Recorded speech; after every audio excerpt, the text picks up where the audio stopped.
Okay, hello everyone and welcome to another randomised gaming video. I am your host for today's randomised gaming video, Random Gamer Riven as always. And in this week's streams, just before I'll be taking a Easter break, so I won't be doing Friday.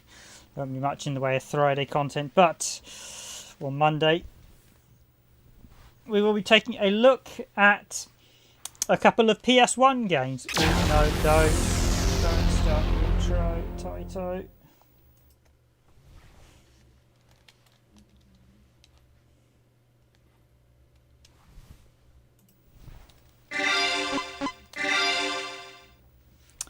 The intro actually has a guy singing it, so I won't cover the sound of the intro, so... There are quite a few bubble bobble sound effects in this. Match point. But hello and welcome to another randomised gaming stream. So, my name is your host, Random Gamer Riven, and we did a quick poll on Sunday, and you guys wanted to see some obscure Japanese games. So I'm going to pick a few obscure games, or more specifically games I think Western players will enjoy. I won't pick sort of hardcore Japanese titles, although we don't actually have too many sort of... we don't have anything like visual novels or anything, more sort of games that should have got Western releases that didn't. So this is Psychic Force Puzzle Taisen. It is a spin-off of the Psychic series, Psychic Force series.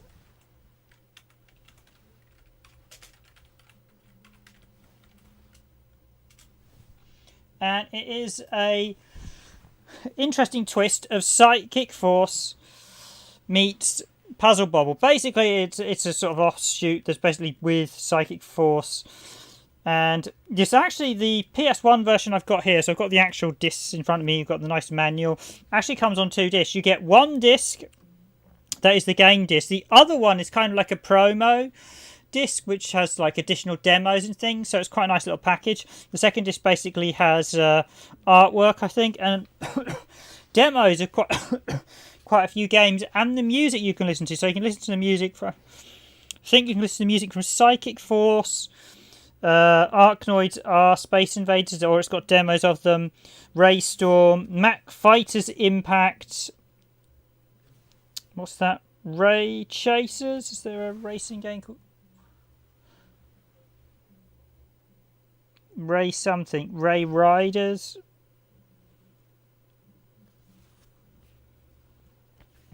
that's another Taito one, Arcade, Original, Extra and Puzzle. So yes, Zutaku Records. I think it's also advertising the music for the game, but I won't be showing the premium disc because purely it's mainly I said mainly demos. So Arcade, you get the original soundtrack. Yeah, I think I can't show you any soundtrack stuff, so you do get a nice sort of gallery on the history of the characters and things. So there's quite a few things. Yeah, so you get movie special, sound gallery, voice library.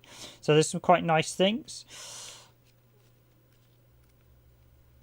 But I will now jump into the main game. Hello, Nico. Thanks for joining the stream. And I should say, if you're watching this, this was actually using Tony Hawk's to boot up. So I'm playing this on the PlayStation 1. And on a PlayStation 1, it actually boots it automatically into 60 Hz. So this is a native PAL PS1 that just boots the games into 60 Hz. Hi, Nico. Yes, this is a bit of an obscure one. I wasn't aware of it myself that much until recently, when someone literally, I just saw it for sale, so I thought, okay, I'll buy that. Especially as this is a 2-disc package. Well, I said the second disc, especially like bonus materials, sound test. But basically, this is a twist on Puzzle Bobble. So basically, it's pretty much Puzzle Bobble, but you actually have a more arcadey structure. So we got the screensaver. We can actually go. I'll show you the screensaver later, but just check the config. Yep, that's good. Stereo mono. Let's actually jump into game then. But yes, I don't think many people mentioned this one. You've got the album mode as well. I'll just have a quick look at the album mode, see what this contains before I jump into the main game. As I said, the bonus disc contains... is this where you can see the art you unlock as you go through the main campaign? Yeah, I haven't unlocked any of the art yet, so please unlock. This is actually quite an interesting one. It doesn't follow the conventional Puzzle Bobble structure. It actually does it that you have to do each character, and each character's got 9 stages, and you have to do each... Yes, you are correct, Nico. So the VNeg mode, VNeg video mode, the program, PS1 VNeg video mode as the program is called, you only need it for PlayStation 2. PlayStation 1, it boots into 60 Hz fine. I did mention that in a comment on the video when I asked about the PS1 VNeg mode. Thanks for supplying the PS1. It's like PS1, they call it the short negate video mode is the full name. It's like PS1 negate video mode. But yes, it oh, don't do the intro. Don't do the intro.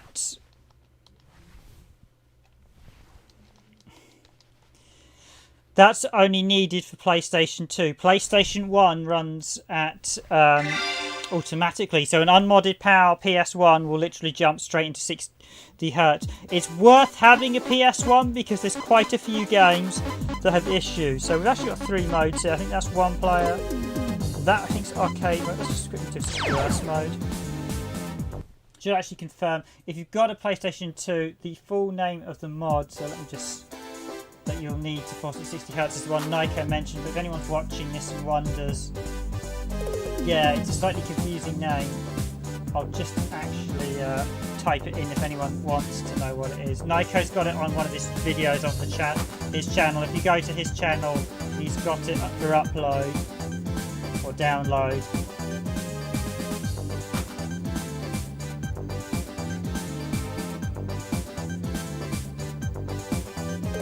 But it's like PS1 negative video mode. I did speak to the author and I asked him if he would be willing to update it, but I don't know if I'm going to hear a reply or not, but hopefully it might get. If not, the guy who's doing the Tony Hawk's program will be doing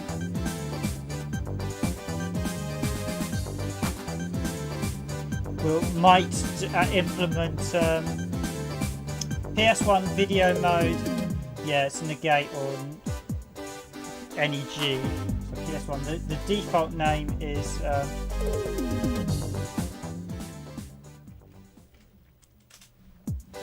yes, that's the program you want. Yes, most PlayStation 2s don't work, Nico, with Tony Hawk's. So basically any model after about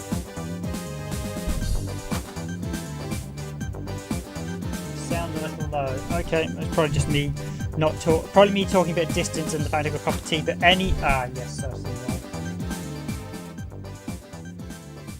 I'm probably being drowned out by the music, I just realised, so there we go. But yes, any thanks for letting me know about the volume. That's the one thing it's always handy to someone else to check if they can hear the volume okay.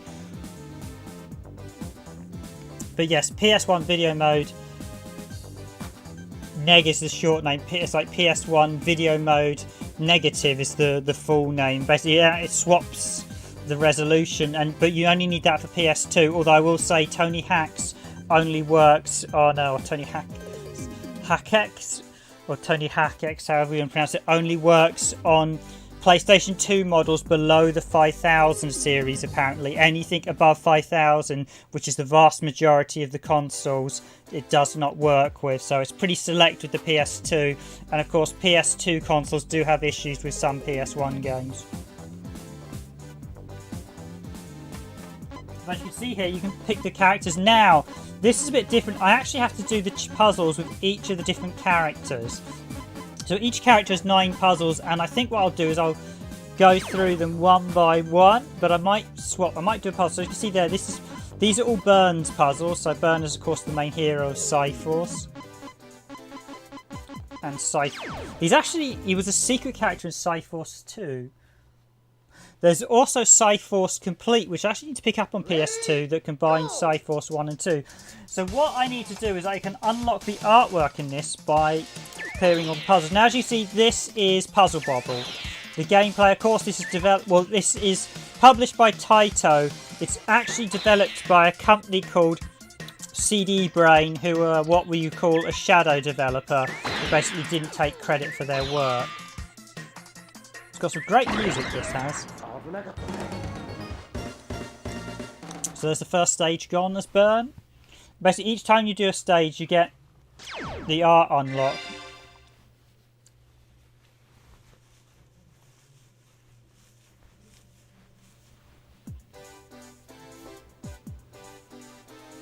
So you see that that's showing that I've actually done the first art with Burn. So let's just go through all the different characters first.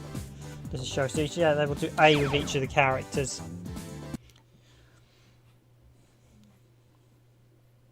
They've all got different music. Ready, go! I haven't really played the first Cyforce that much, but I played the sequel a lot more. I quite like... Okay, so weird. But yes, this is basically what you call a shadow devved game, where it was developed by it was developed by another company, but only Taito's credited. As they call, there was a lot of shadow developers. They still are around, but a lot they can't hide themselves as well now, so a lot of them don't tend to.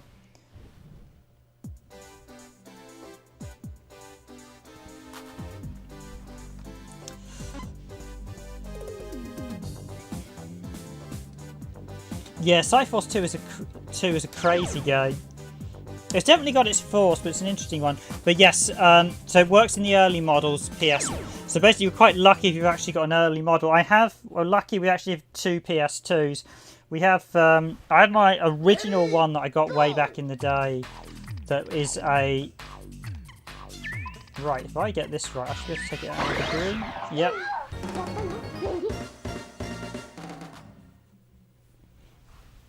So it's only the early PS2 models. Yeah, they did change the revisions, but it's also worth noting different revisions of different PS2s work with different PS1 games. So do keep that in mind. A lot of PS1 games, if you're playing on PS2, you will have issues with some PS2 games, so PS1 games. So on my 3000 series, I have graphical glitching in Final Fantasy Tactics, I noticed, and in some 3000 series, Final Fantasy Tactics doesn't work. And Vandal Hearts 2 has graphics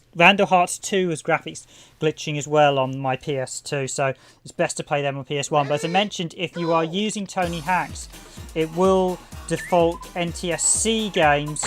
Basically, each game has a value on disk set to their regions.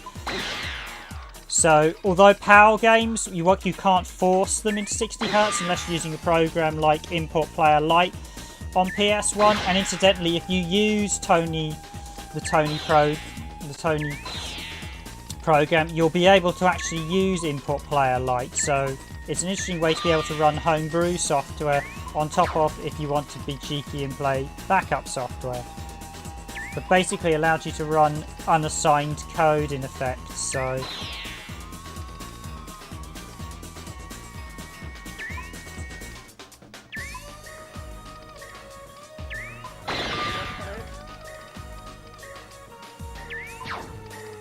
And being able to run unassigned code on an official console is basically a dream come true. Now, I should mention, it's really simple to boot as well, so I've been really impressed with the results we're getting. It's compatible with most games. The developer does have his own database if anyone finds any bugs that you can report, so I'm going to report a few from the games I've played.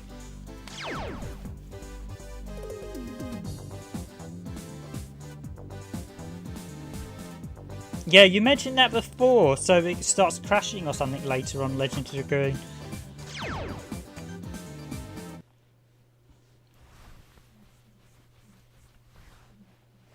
Ready, go!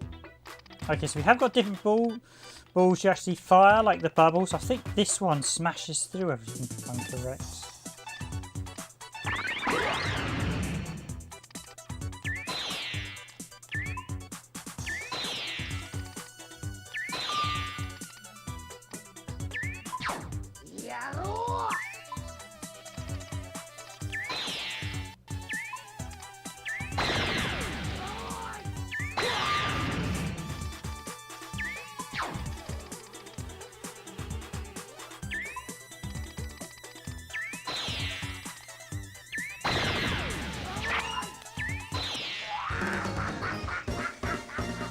Yeah, I've had a few. I've actually had a couple that don't work with PS2 as well. I think I can't remember if it was Pon Pon 2 didn't work with PS2.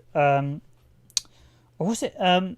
There's a game called Monkey Hero or something. It's got like a cute little monkey character. One of that didn't work on PS2 or PS3. One of the two. There's a couple of games. Wing Commander 3 doesn't work on PS3.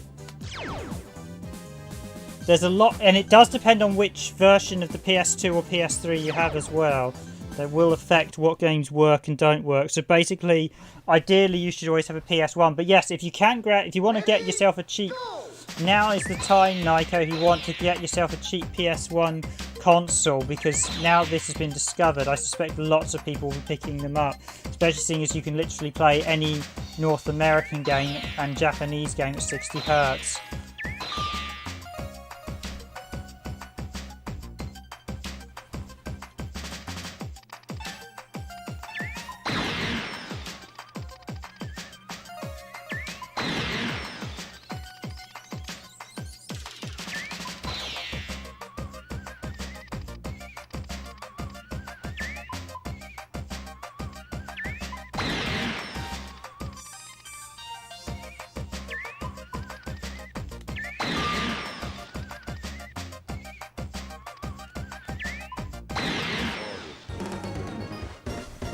There's a great little bank shot from me there.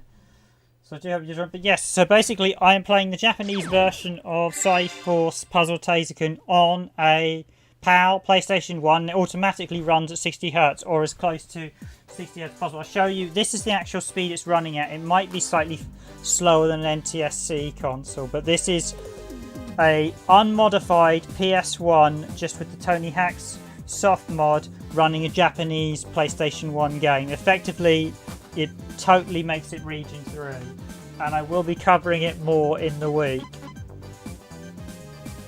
along with all the various methods you can force games into 60 Hz, because not many people really covered forcing into 60 Hz on the PS1 and 2, so I know though there are quite a few methods to do it, but none of them work perfectly. I think the problem with a lot of these homebrew projects is often the developers get bored and move away from the project without finishing it. So we've not to date had the sort of catch-all device that means that you can retire everything else. And you could build, certainly with the way they're doing things now, they could do it. So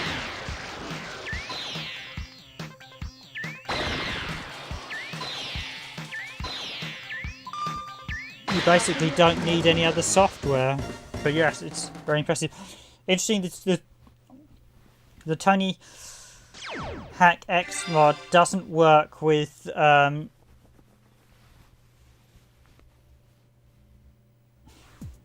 soft mod doesn't work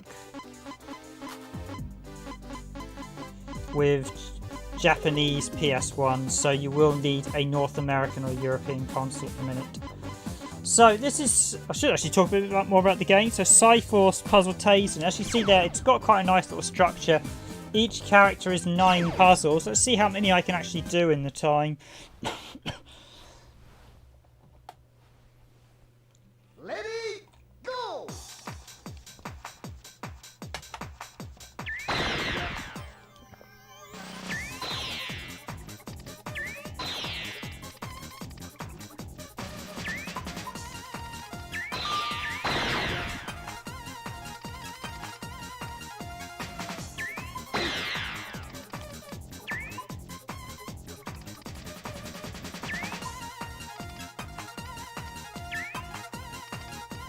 But yes, Puzzle Taisen, I mean, Cyforce isn't necessarily that well-known series, so this is quite an interesting little spin-off. It's actually a very good little spin-off game, as it comes from Taito. Although I should say CP.BRAiN were the developers, so these are in the first game, not the sequel. So there are a couple of characters exclusive to the sequel, but all the characters from the first and second game are in the Cyforce Complete on PS2, which is basically like a mixture of the previous games. Sonya as well as missing in Cyforce 2. The blue-haired girl I was just playing, she's not in Cyforce 2012, or basically Cyforce 2, but she is in Cyforce Complete. Although this guy is basically a variant, in the Cyforce 2 he's the older guy. Just sort of based similar around him. So there are a couple of... So Keith is in Cyforce 2012. Genmar, there's a character similar to him but older. Sonya isn't. Wong is. Brad is. Gates is. I think Wendy is. Yeah, she is. Emilio is. And Byrne is. Keith's the boss and Byrne's a secret character, as I recall, in Cyforce 2012.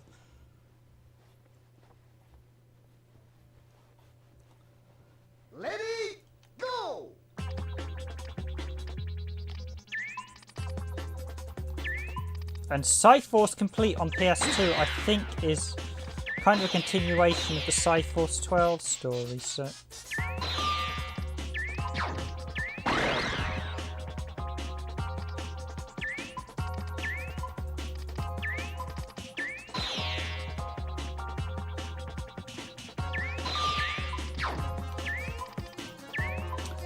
I can't remember which character I played as. Is it Setsuna, I think his name is, in Cyforce 2012? He basically... I did a video on the channel, and basically you can see him doing... He has some sort of dagger attack, and he's just so overpowered. You can just destroy all the opposition with him. So that's actually one with all the... We've done a stage of all the characters. Let's concentrate on doing all of Byrne's stage. Then I'll show you the artwork you unlock.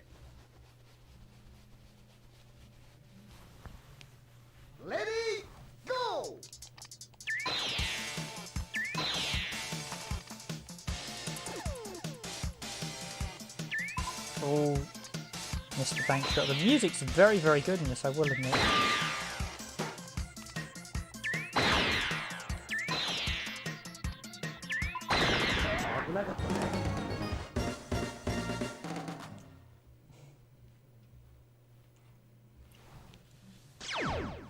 This is a very little polished game. I mean, yeah, you don't hear... I'm not surprised that many... I mean, Cyforce itself isn't that well known, but... The fact they did a Puzzle Bobble spin-off Taito is pretty... Not many people seem to know it. As I said, it's a 2-disc game as well, although one disc is basically a load of bonus content. Or as it's called, I think it's called Premium CD? What's it called? Premium CD-ROM. Ready, go! That's the name. And at present, I'm using the latest version of Tony Hack to play this on the PAL PS1. As you see there, it's running at 60 Hz and it plays without issue.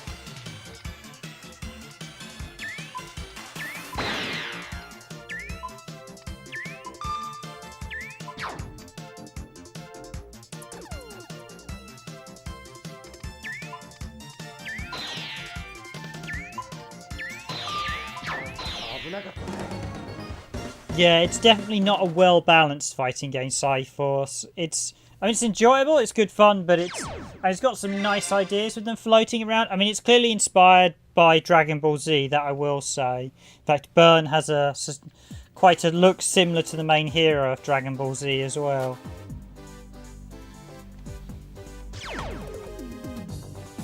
Of all that sticking up hair.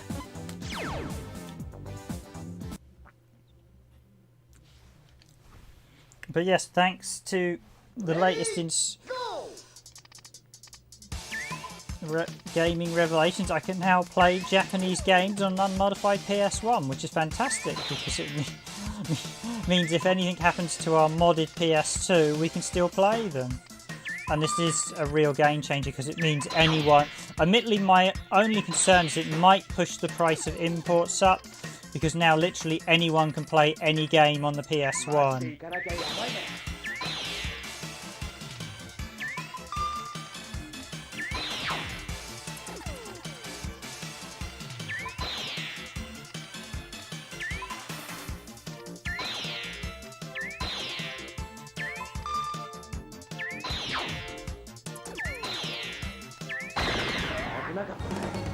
So you may find more people actually decide to start importing some of the lesser known PS1 games. And some of them, I mean, I think this only cost me like £20 to buy, so it wasn't expensive. This is a relatively cheap game. There's a lot of relatively cheap games as well on the PS1. Lots of great lesser known titles as well, like this one. So there's still quite a few games in the 32-bit library that haven't been fully explored and discovered yet. So... Ready, go! I'm going to fire that straight up because that way it gets those colours out of play.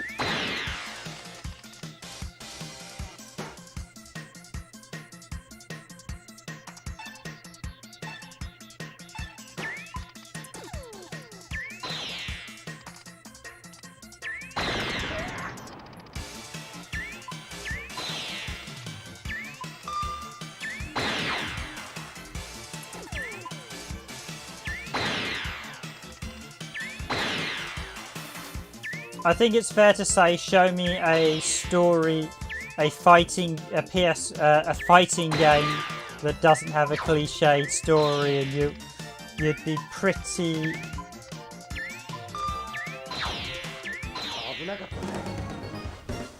You'd be pretty amazing. I think rarely do fighting games have interesting stories. I mean, Mortal Kombat's done something a bit different, but most of them are just sort of goodies versus heroes.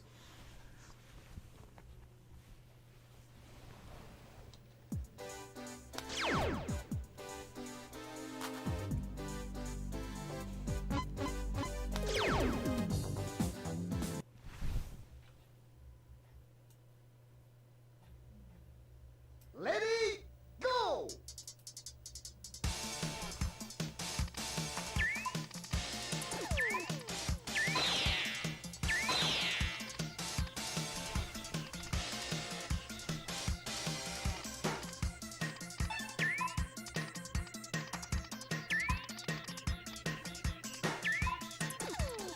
But I will say, if there's ever a PS1 game you wanted to play and import, and it's not that expensive, now is the ideal time to try it out, thanks to the toning.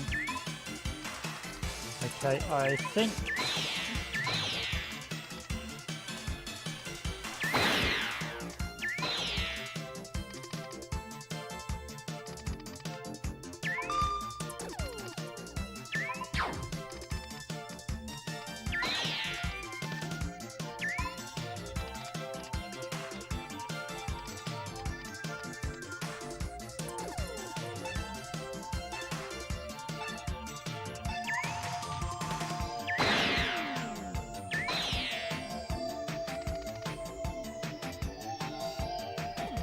Yeah, very true as well. A lot of them do follow that classic sort of anime blueprint.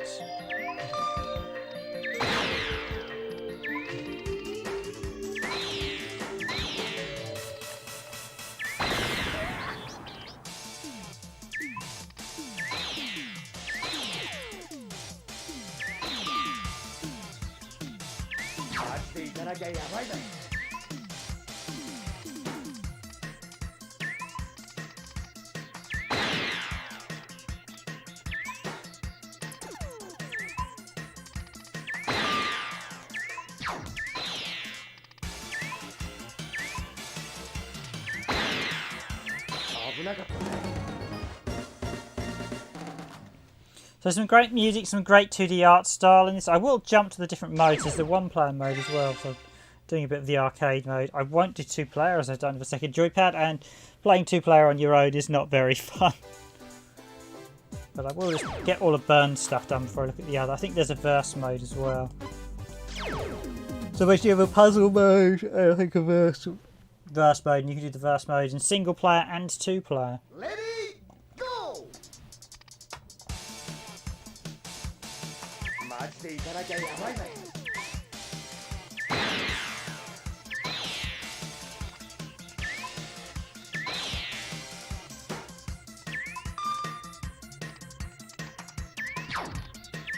マジでいかなきゃやばいぜ。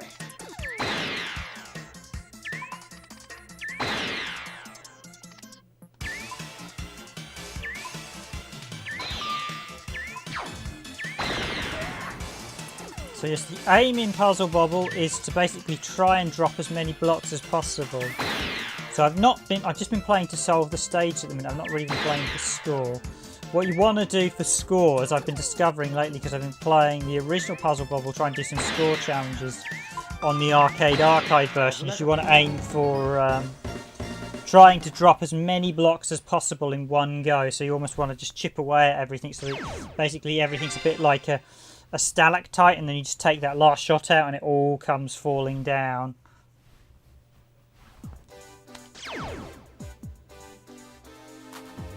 Although the arcade ones you normally have you doing constant stages, this is a bit different because we're doing challenge stages to unlock art, so it does break the flow a bit.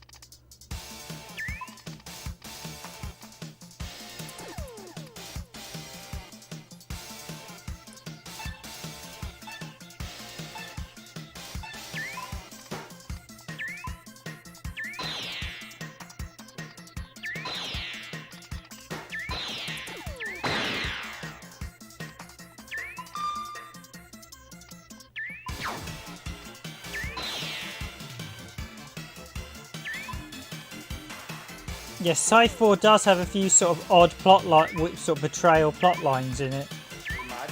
Okay,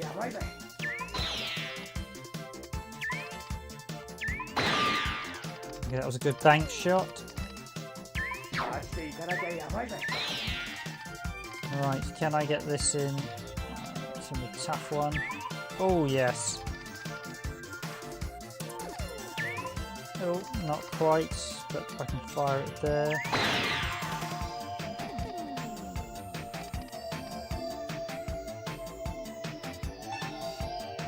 Hi Hemp Knight, thanks for joining the stream. I must admit, Cyforce probably is better than a lot of the Dragon Ball Z official titles, which are always a bit hit and miss. Okay,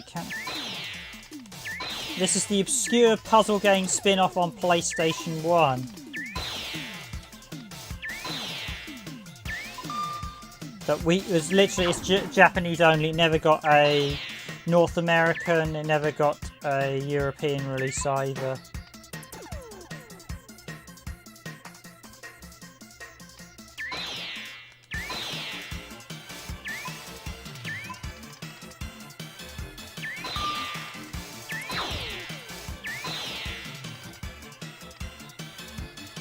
But yes, it's quite interesting to see the projects hobbyists are still making for the PlayStation 1. Well, it's now coming up to...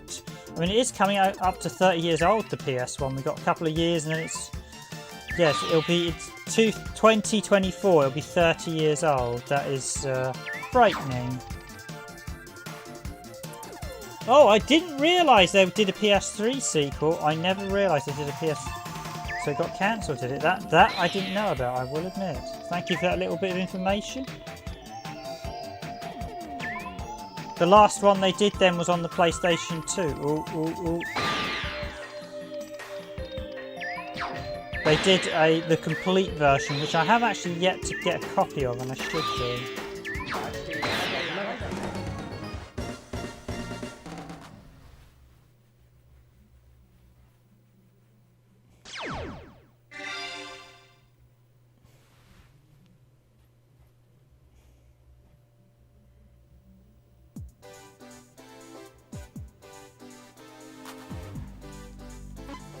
There's a Saturn port as well. I didn't realise there was a Saturn port, Paland, either.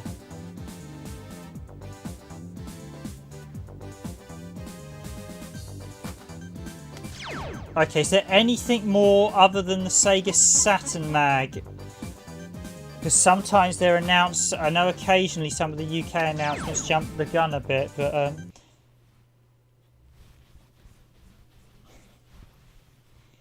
Ready, go! yeah, I think the ZX Spectrum is how old I am. I can't remember if that was out before me or just after.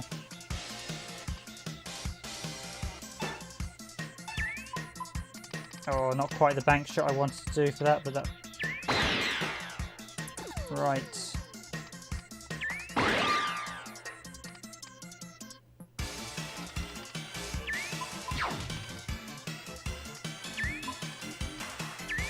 These puzzle ones aren't that challenging, I will admit. They're fairly relaxed, I'll say.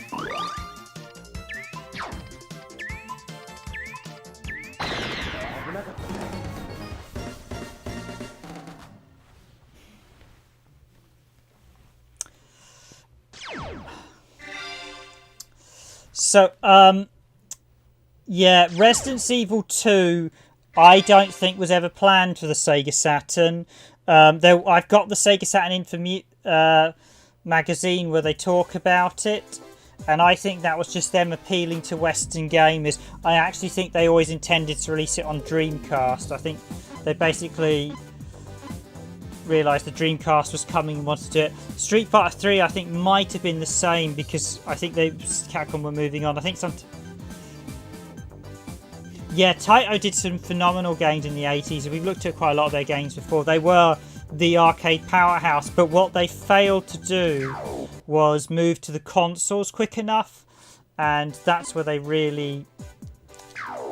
Because they didn't move to the consoles quick enough, they really struggled, sadly.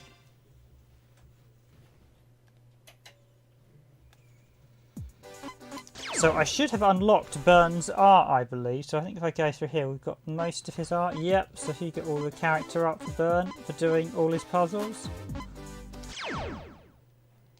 I think we can't move it. We get a nice relaxing little song as we view the art. So that's some quite nice character art here as well. I assume this is all sort of promo stuff for the original arcade game.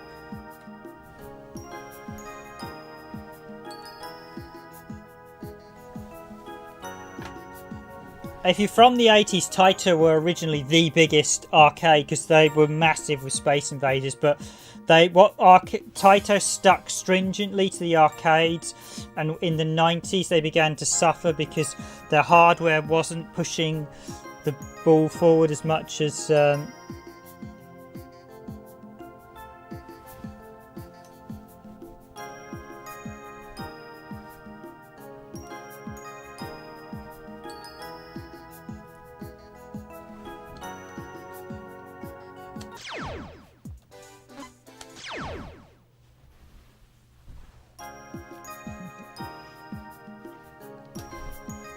and ultimately Taito really struggled in the 90s, and then they sort of fell apart in the 2000s, and most of their staff I believe left when Square Enix bought them up.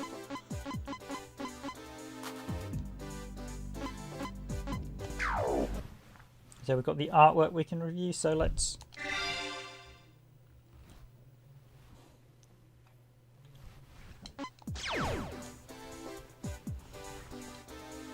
So I'm going to guess this is the sort of classic verse mode, so let's do a bit of this to see what it's like.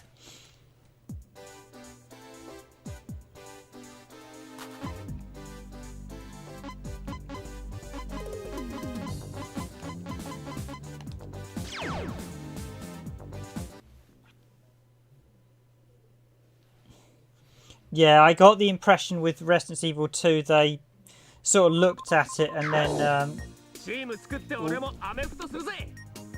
got a bit of voice acting there. I might just mute that a little bit. Or I'll skip through the cutscenes. I don't want too much Japanese voice acting.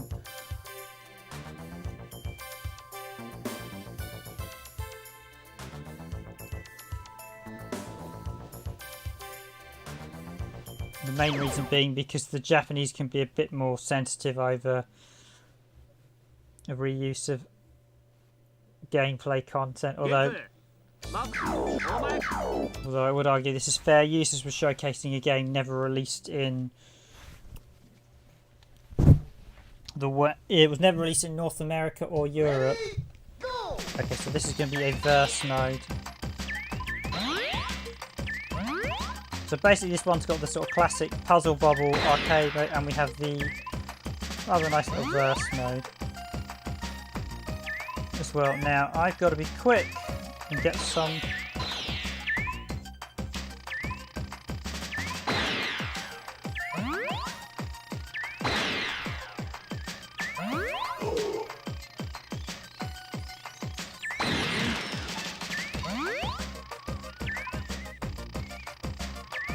Yeah, the fact Taito only did arcade games is why they fell behind, because they really lost out during the PlayStation era.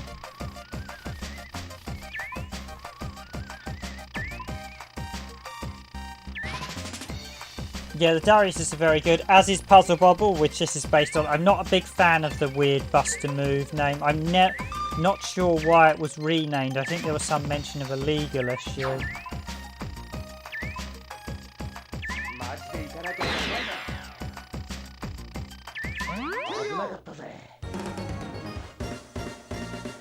Elevator Action Returns is fantastic, but that's in turns a sequel to the original Elevator Action. I mean, they did some...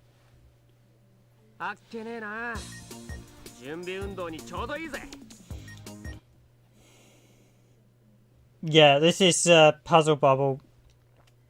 Puzzle Bobble is the the Japanese name for... And it was actually the original Buster Move was called Puzzle Bobble in over here. For the home conversions, it was changed to Buster Move. And then the later, newer games have gone back to Puzzle Bobble because most people know the series as Puzzle Bobble, not Buster Move.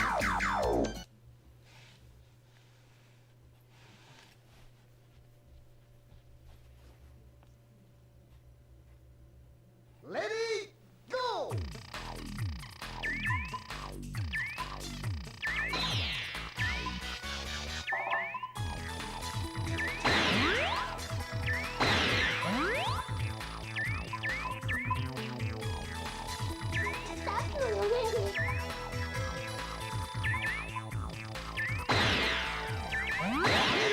Oh really? Round 2, I think an OVA, but it isn't very good.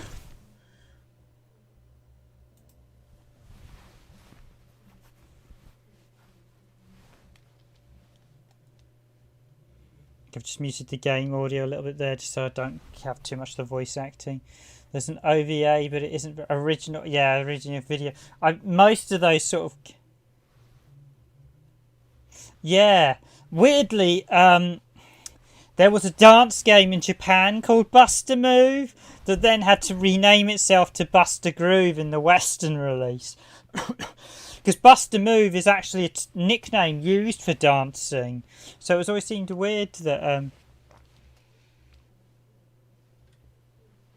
Yeah, me and Nike are thinking on the same lines mentioning that. Yeah, it's a really weird one. Why? Buster Move is also referred as a dance term over here as well. You sometimes say, are you going to bust out some moves or something?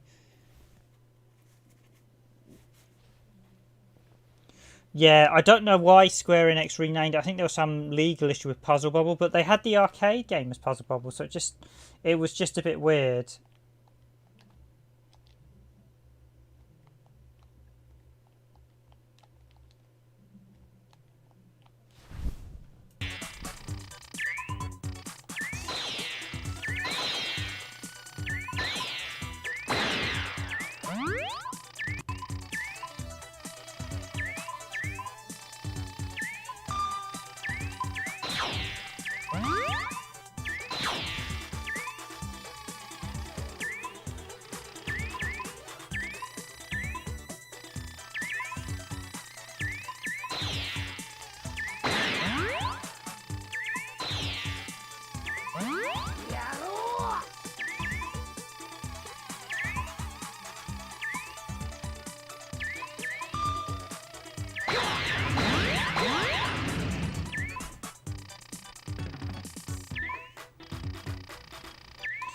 Yeah, modern Taito is with Square Enix, sadly.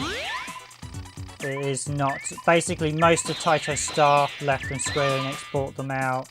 I know a lot of them were unhappy with the buyout. I think Square Enix now own most of the main games companies, so it's quite frightening how much of the Japanese games industry Square Enix owns. They bought up Riven Software, they bought up Taito after Square and Enix merged. They've now own what's left of Eidos. They now own what's basically they now own all of Core Design's games. So that's Tomb Raider, a bit like Sony own Lemmings and stuff. And there's some.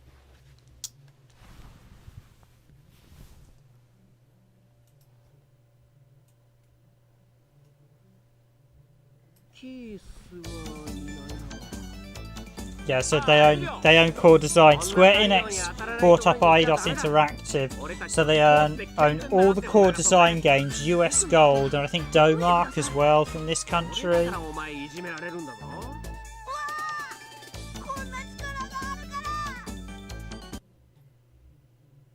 So Eidos were publishing arm formed. Ready, go!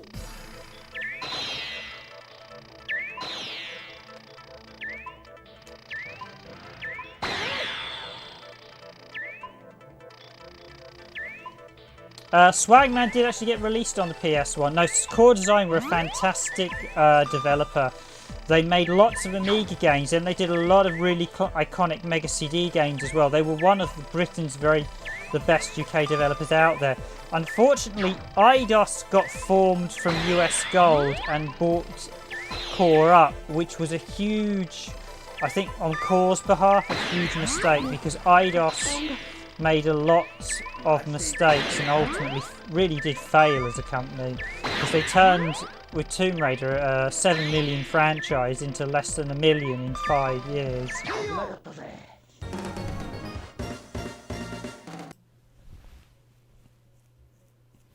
Yes, Swagman did get a PS1 release.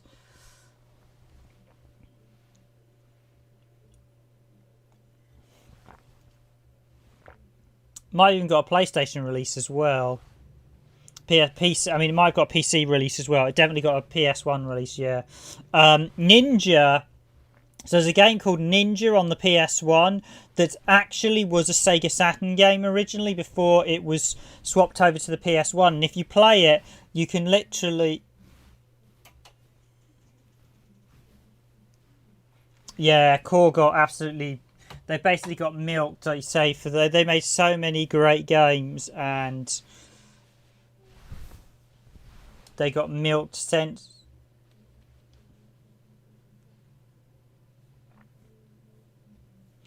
They got milked senseless, and that really did, unfortunately, badly affected them, sadly. Because up until then, they made some really iconic games on the Amiga, and it's a really sad what happened to Core Design. Yeah, I think the controls on Tomb Raider are a little dated now, but at the time they were... I mean, I still really enjoy the original Tomb Raider. I still think it's by far the best.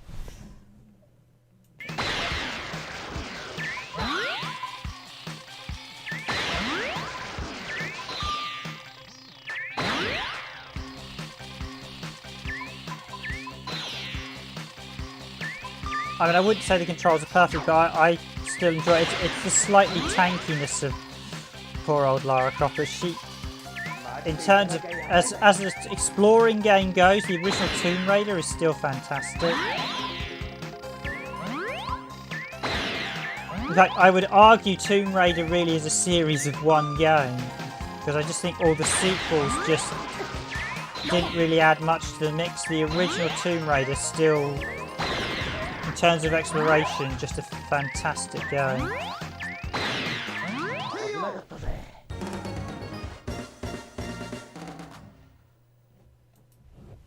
Yes, I'd definitely suggest giving the original Tomb Raider 1 a shot. Probably PC is the better version to play it on these days, though.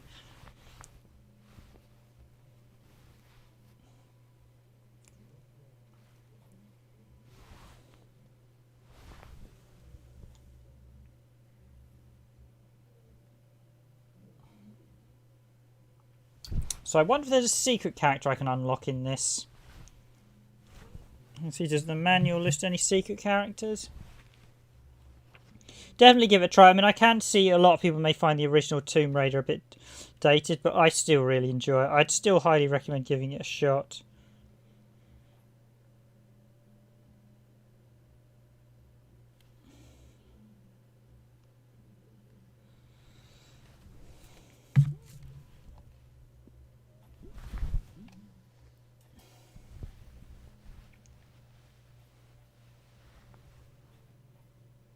Ready, go!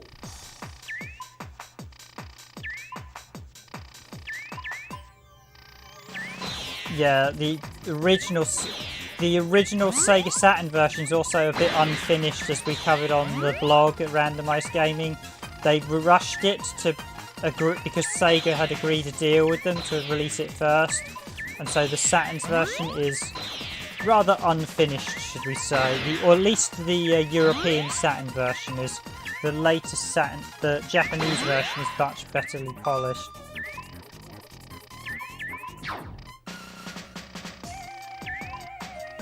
I think I need to start moving quickly on this one. Oh. I think he's got me.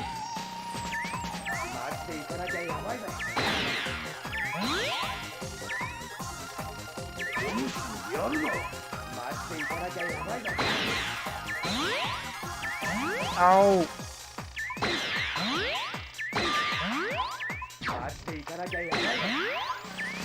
Yeah, he's got me.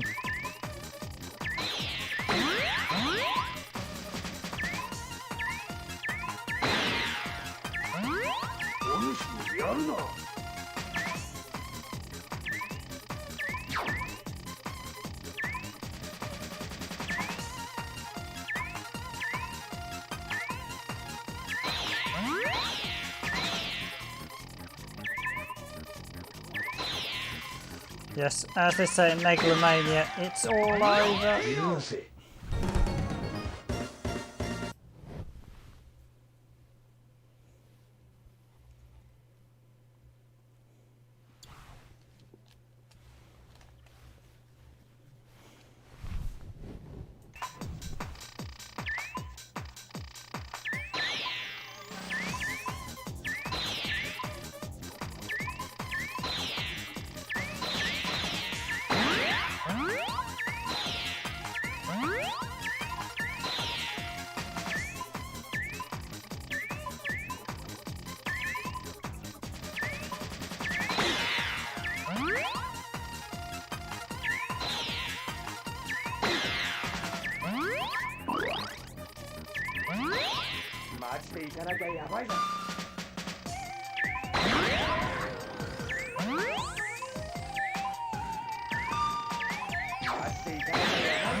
Yeah, I think most of there are one or two games that are actually 3D games that are slightly better on Saturn, but most are better on PlayStation, primarily because it was just harder to program for.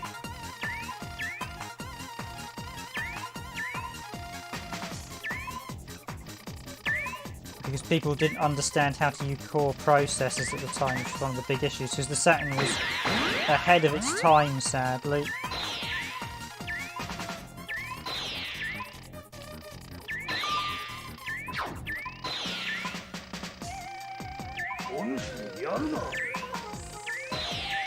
Okay, can I get him this time?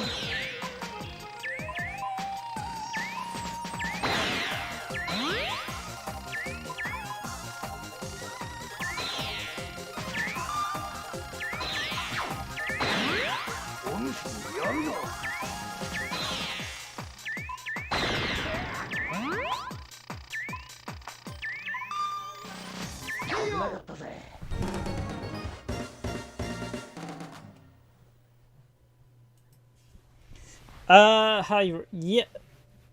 I should say I'm the editor of Randomized Gaming, Random Gamer Ribbon, but have I ever played Street Fighter 2 Puzzle Fighter Turbo, Super Street Fighter 2 Puzzle Fighter Turbo, or Sakura Wars columns? Yes, we do have both in the Randomized Gaming archive, in fact, so yes, I have played both. I haven't played the second Sakura Wars game on Dreamcast. Yeah, Symphony of the Night is an interesting one. There are some... If there's actually quite a few games where the 3D is better on Saturn and the 2D is actually better on PlayStation. There's a couple of games where when you actually compare them properly, Symphony of the Ninth is basically rubbish on Saturn. And this is, I think, one of the reasons why Igaya didn't like it, because it was shipped off to a team that had never made a game before. And... it was one of the... there's actually a developer diary on it, and you can actually hear them. This is our first game, and they're like, we didn't get much time to make it either. So I was like, oh. So it was basically a rushed port, unfortunately. So it was nothing to do with the Saturn being bad on 2D. It was just that it was a bad port. And there's a couple of PS1 games that were badly ported. But yes, Ninja on the PS1 was supposed to be a Saturn game. Fighting Force as well was going to have a Saturn release, but that got cancelled.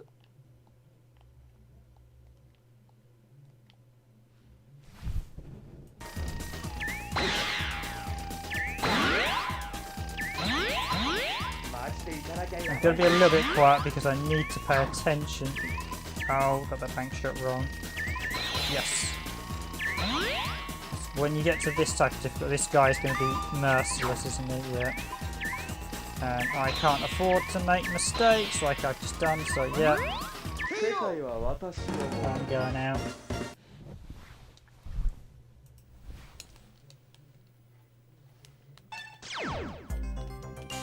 Ready, go!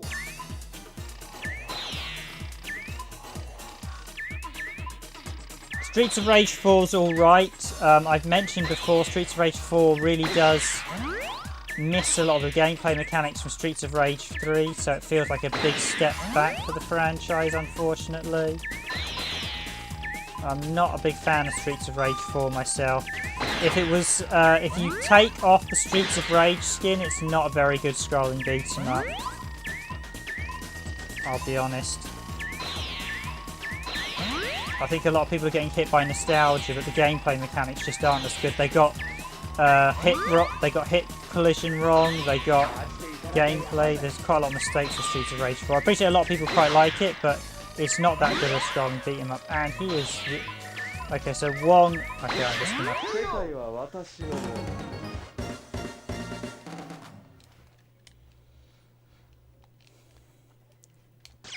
And a lot of the hardcore fans have really been going for Streets of Rage 4, but I appreciate a lot of people do like it, but I think it's more because it's got the Streets of Rage name than anything.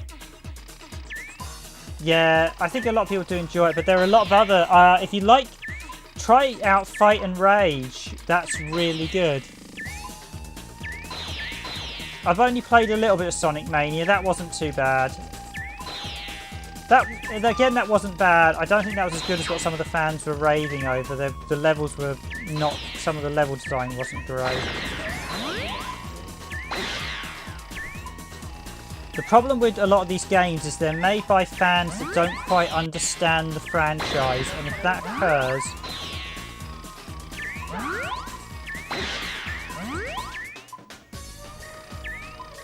Yeah, Fight and Rage is definitely... there's also Takeover, which I've seen a few times, although I haven't played it. Was it Takedown?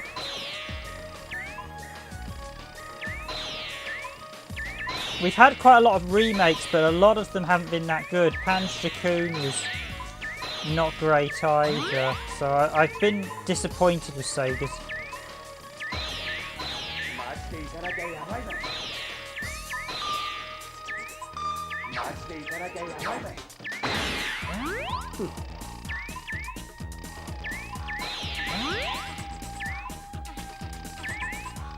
I need to be quick against.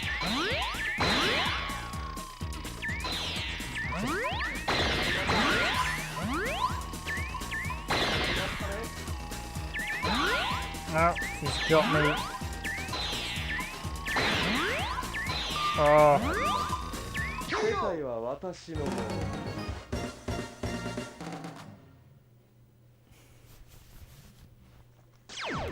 What good 3D fighter game? So you've got Virtua Fighters 2, which is fantastic. You've got Zero Divide Final Conflict, which is a really underrated fighting game as well. Last Bronx as well.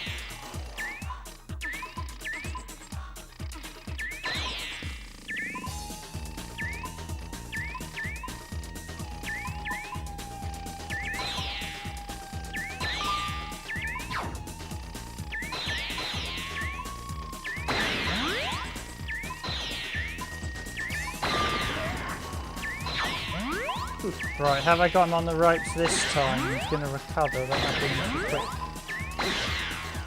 Yeah, he's getting a lot of recoveries.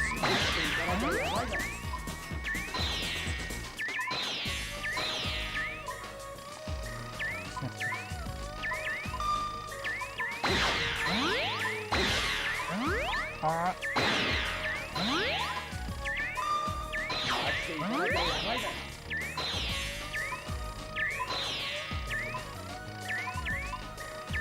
Okay, I need to be quicker.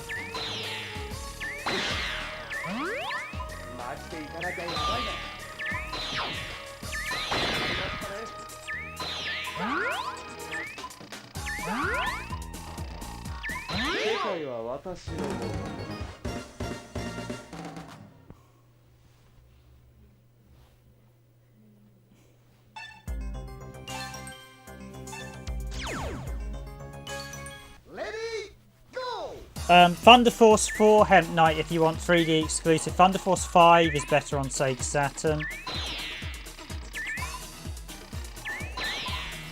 The original Tomb Raider is probably better on Sega Saturn. That has longer draw distance, as we covered on the blog, and a few other features that basically make it a superior version.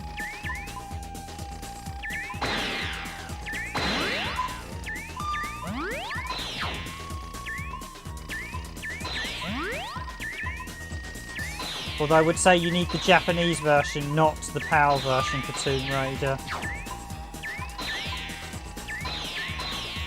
Right. Every time I get a chain, he basically gets rescued. Yes, gotcha.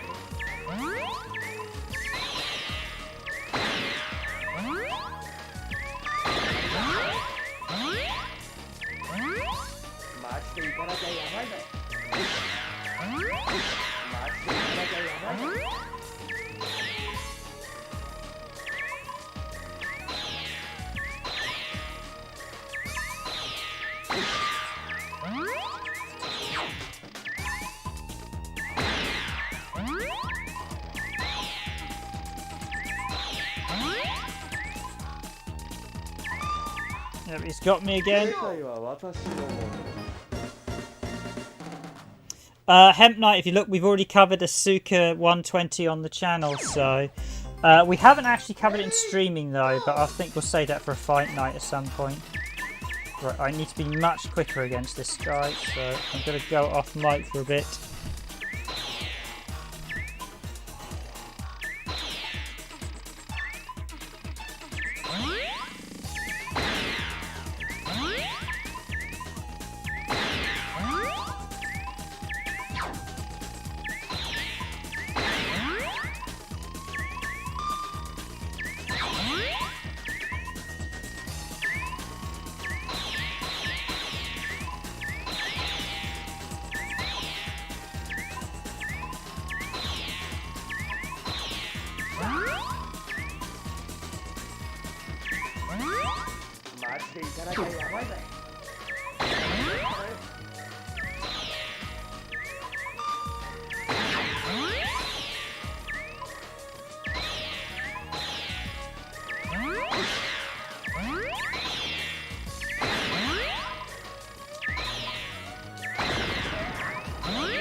Oh, once again, I am my own worst enemy, just as...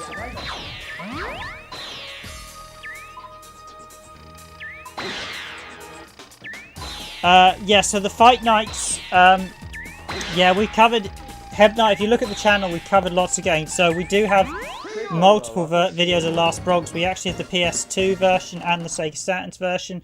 We do have Fighting Vipers on the channel as well. Ready, go! Certainly Fighting Vipers 2. I can't remember if I did the original, actually. But yeah, if you just take a look, we have a huge archive of videos now. We are rapidly approaching 1,000 videos on the channel, so... Yes, gotcha.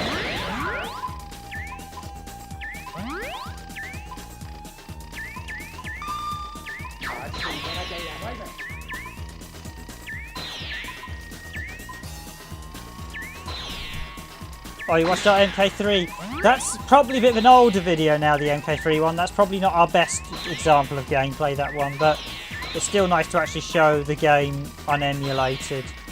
But I would quite like to redo that one, I have to admit. But it's one of them.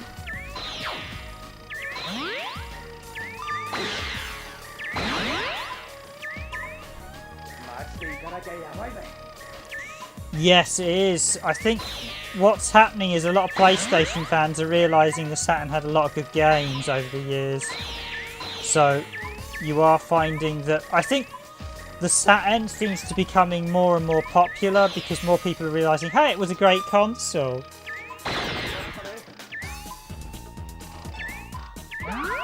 No, I can't say I have Hemp Knight.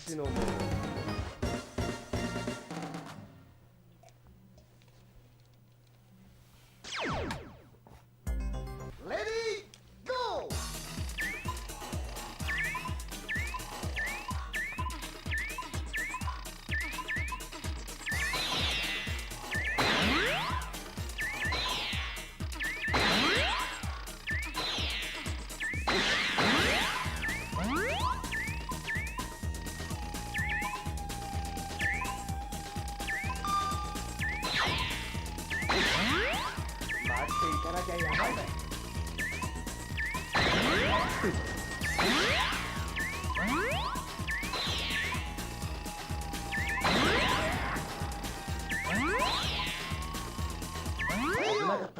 Got him. Yeah, there are a couple of really quite annoying bosses. Wong's obviously quite tricky.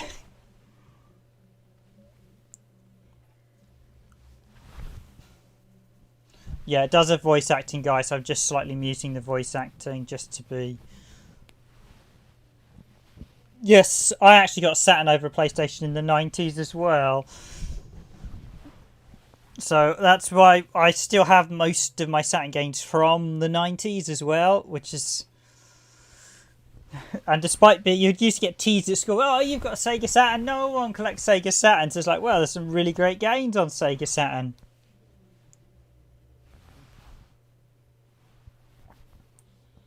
Yeah, I mean, most people only played Sega Rally, Virtua Fighters...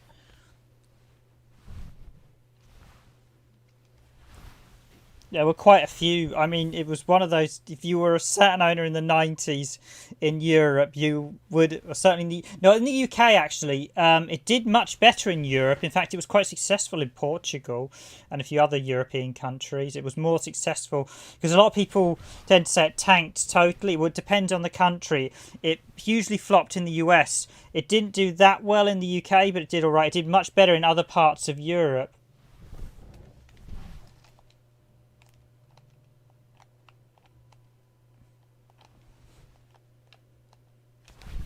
Okay, now is Keith going to be another one like Wong? Is he going to be blindingly quick?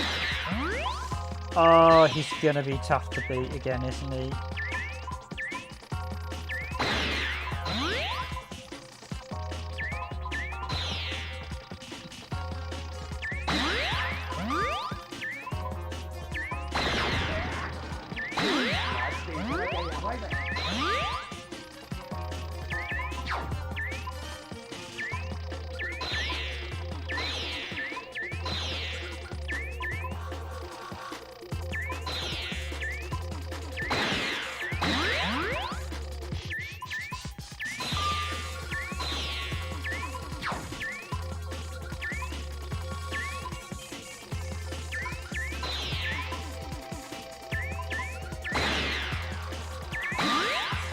Oh, come on, give me a yellow. Give me a yellow.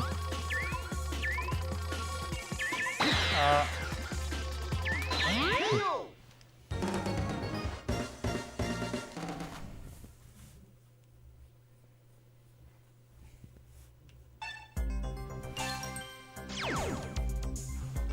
Ready, go. What the main problem with the Sega Saturn was, and with the Nintendo 64, Nintendo and Sony, well basically Nintendo and Sega, let me get that correct, were both offered to co-publish the PlayStation by Sony. They both said no, and they both took a very arrogant approach that Sony knew nothing about games and would never win.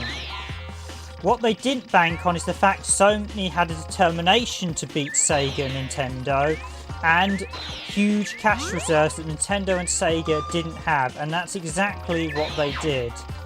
They beat them, and they did everything. They did quite a lot. They paid.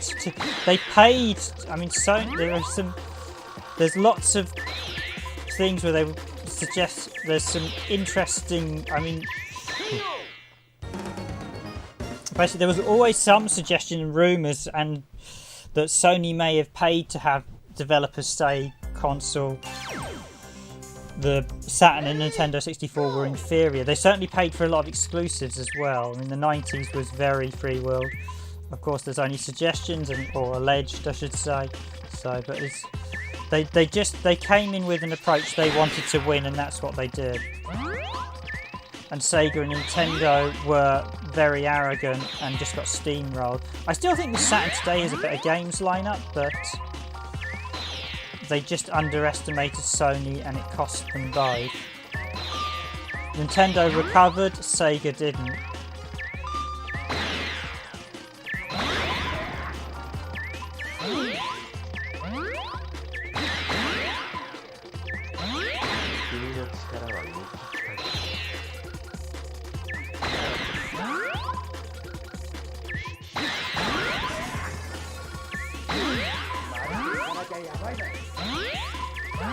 KO.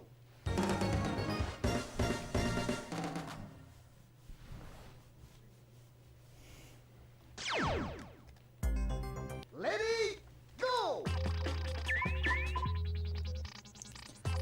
Yeah, the Doom port's an interesting one. I spoke to the developer, quite a nice guy called Jim something, and basically what he said was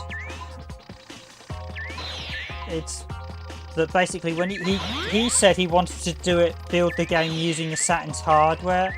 Carmack said no, build it exactly as the PC version is, but he said, well, the Saturn won't be able to do anywhere near as well. But there's always been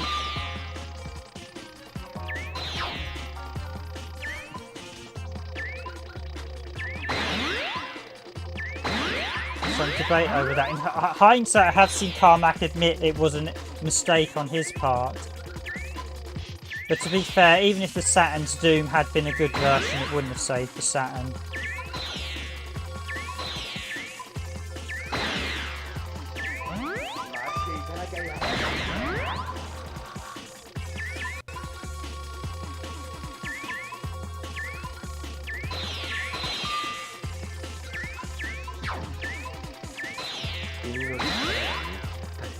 I mean, the Saturn was destroyed in the US from the launch because of the infamous It's Out Now that basically put the noses of half the retailers out of joint so badly, quite a few of them said, well, that's it, we're not stocking Sega products.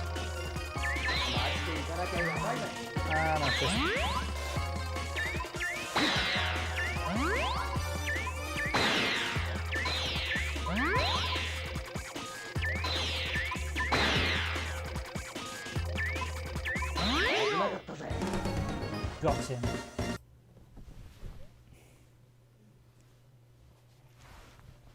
Yeah, that's true. The focus on 3D. There was a lot of focus on 3D. There's a lot of really good games that got slated during the Sega Saturn era because they were 2D, not 3D. Hope you're all enjoying the stream, guys. So that's actually the arcade playthrough. I'll go back to the other. Oh, they're playing baseball together. I mean,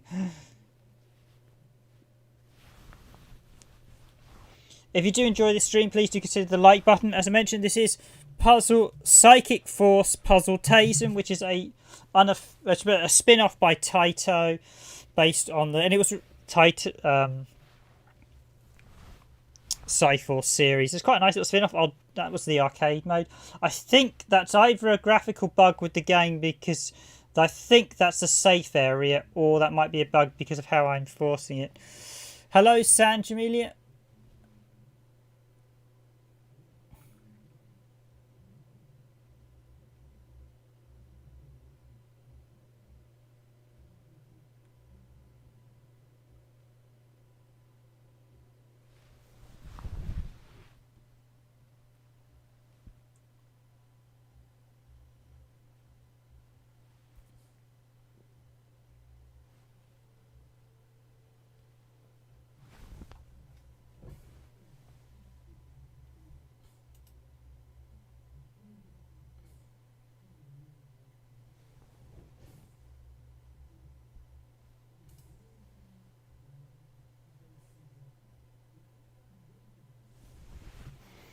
Okay, not sure what that guy's going on, but some spam comment. And it's stuff like that is why I took the comments out of the stream, so I don't know what that guy's on.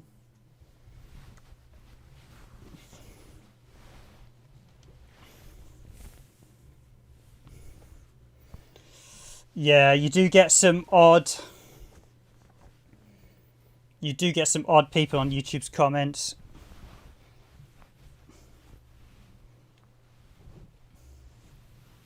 But if you do like the stream, please do hit the like button, and if you do enjoy our content, please do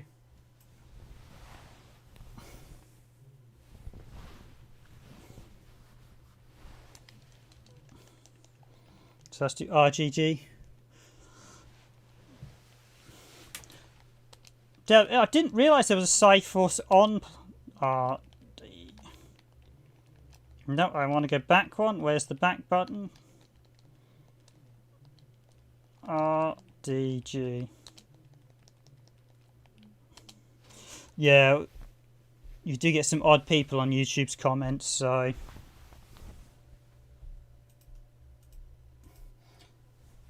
That's why I think PewDiePie actually has membership, subscribe membership. If you enjoyed the look at this game, please do consider hitting that like button. Apologies, I'm just turning off the intro music because that does have a song from a Japanese singer, so, and the credit music there, I didn't want to play it.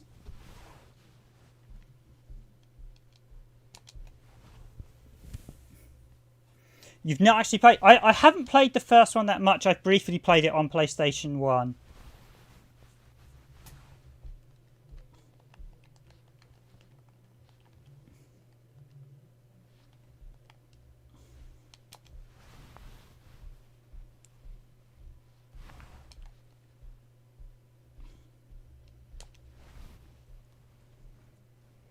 Yeah, it is actually one of the... It is actually a singer. It may be... I did mention it was one of the anime singers, so I turned off the intro music just to be on the safe side.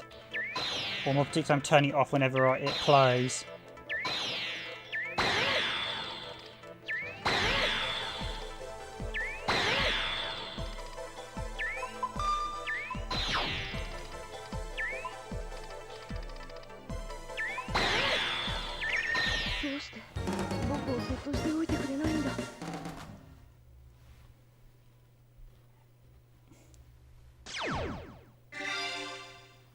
Yeah, I think it is the guy. The music to this does have a theme by a Japanese. I think it is the guy who did like animes and Dragon Ball Z. So I just turning it off to on the safe side. I did see a channel that had all the music up to listen to, but I was a bit. Ready, go!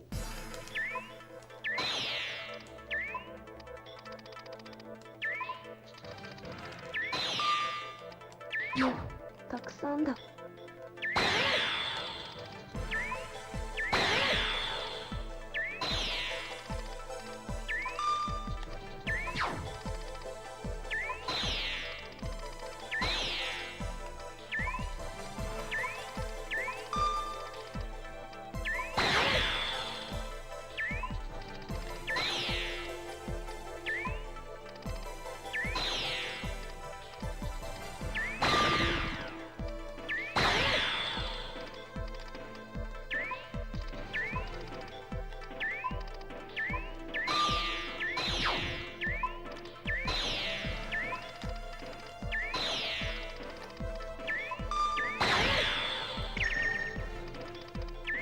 But if you do enjoy Puzzle Bobble and you enjoy Psychic Force, then this is definitely a good sort of combo game.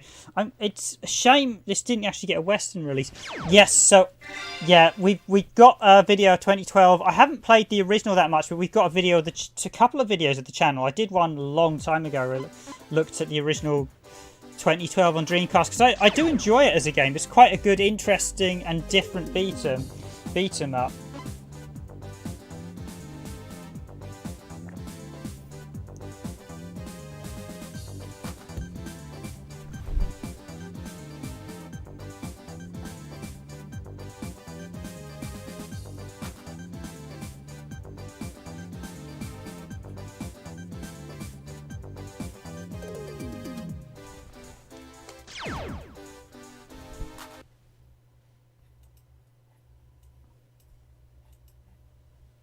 Ready, go!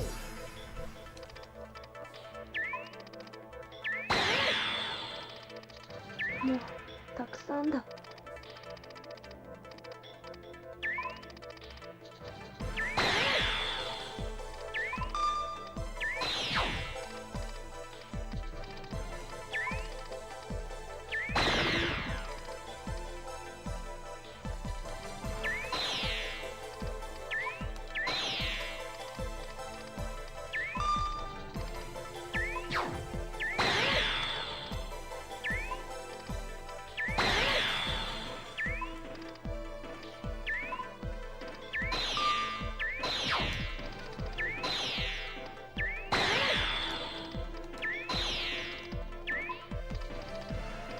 もうたくさんだ。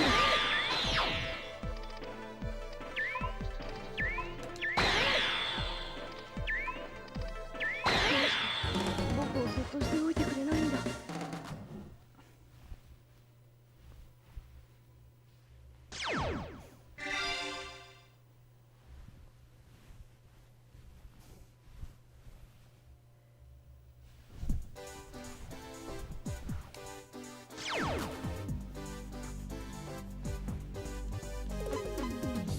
Yeah, Jet Set Radio is a bit of a nightmare to do these days. It's like quite a lot of the music games. Ready, go! Okay, so this is I want to take out a yellow one. Never mind, that'll do. I was hoping to get the yellow ones.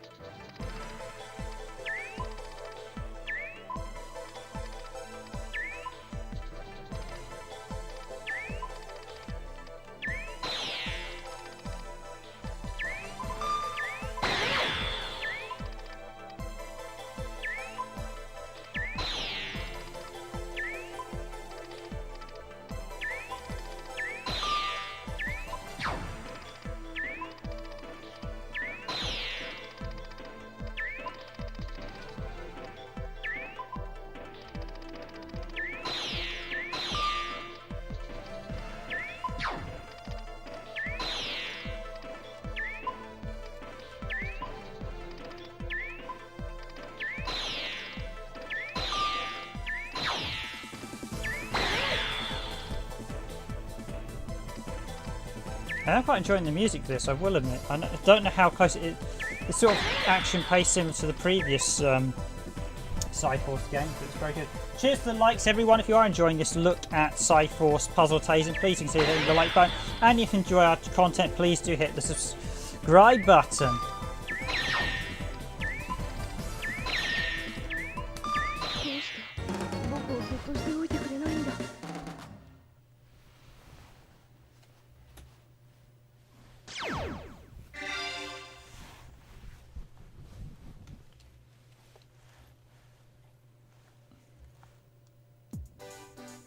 So Burn, Emilio, Wendy, Gates, Brad. I think I'll try and see how many of the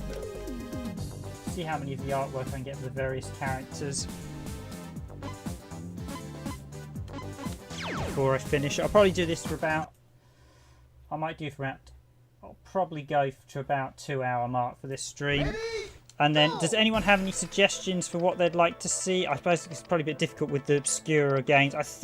I'm thinking I might either do Tearing Saga tomorrow, which is an interesting one, or Clayman Clayman, which was an interesting puzzle game that got released on PS1.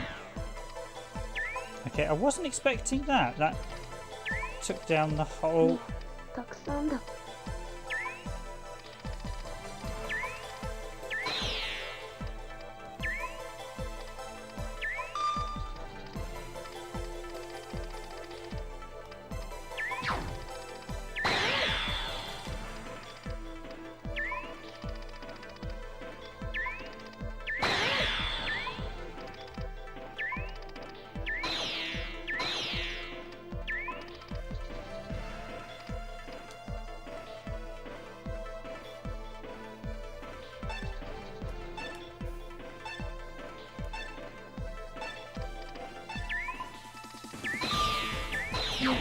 たくさんだ。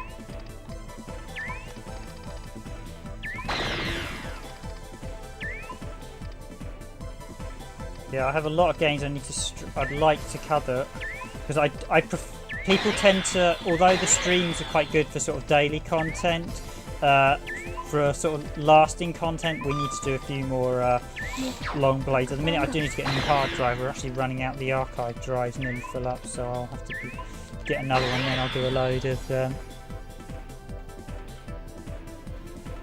I see you're doing transition samples. Yeah. I know Yippee Feet, one of the songs, is on the PS. Yippee Feet on Jet Set Radio is one of the songs I think there's licensing issues with. I think the original singer, there was something like one of the singers or something didn't want their voice reused.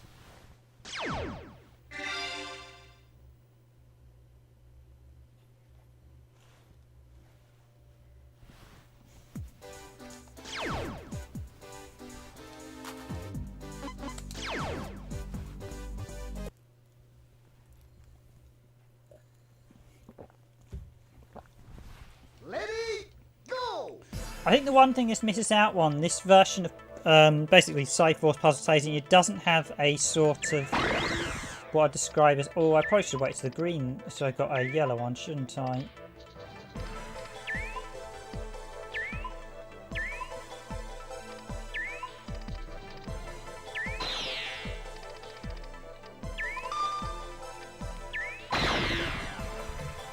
It doesn't have an arcade mode. It could do with an arcade mode.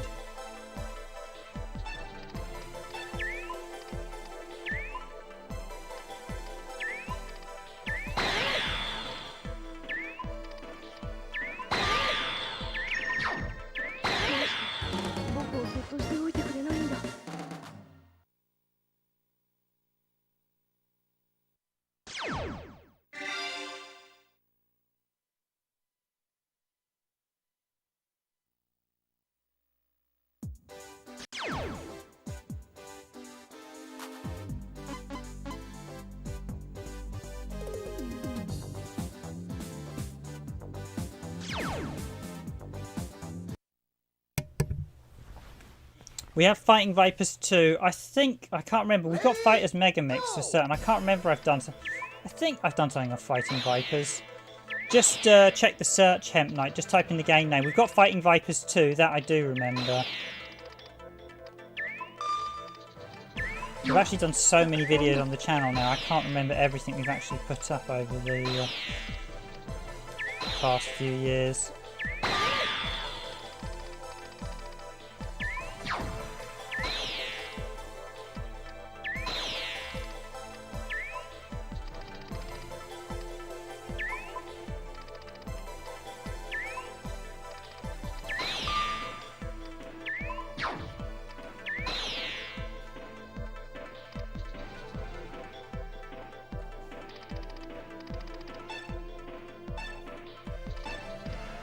Oh, sorry, yeah, I'm only briefly looking over them while I'm trying to do some of these puzzles. Apologies, Hemp Knight. I do actually have a... Yeah, I was going to say, I seem to recall so we covered something about some of the art. There was some of the bonus unlockable art that's only in like the Japanese version. The US version is missing a load of the unlockable art as well.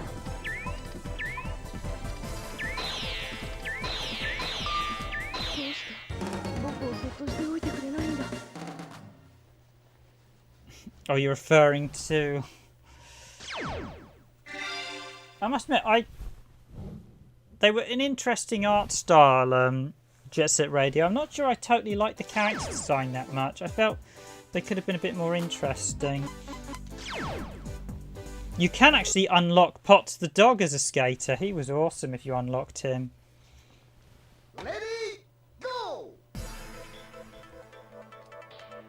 Now, the tempting one here is to do... Oh! Just missed out. Yep, we have Dead or Alive. It's actually the Xbox version. I did that a little while back. It's the 360 version.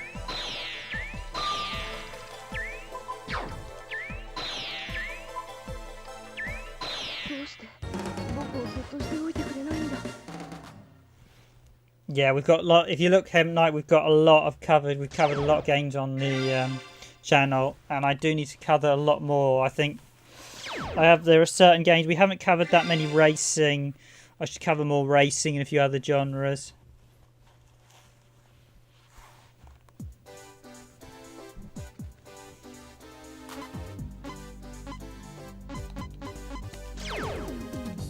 There are a few minor tweaks between the Xbox and the Xbox 360 and the Saturn's version, but basically, yeah, it was a port of the Xbox 360 version was a port of the Sega Saturn's version, as it was. Is it an Nobunaga hated the Xbox version and considered the Saturn's hated the PlayStation version.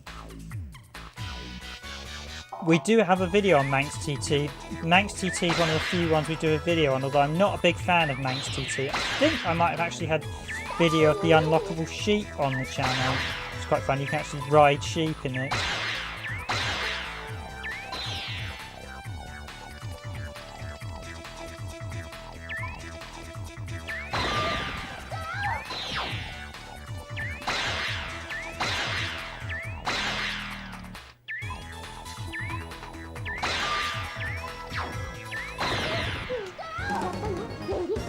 I've done Sega Rally. I've done a teeny bit in Daytona.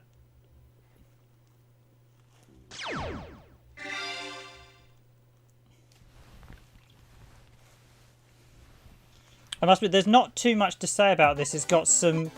It is a nice little spin-off. Great Chilby character design this time around for all the characters.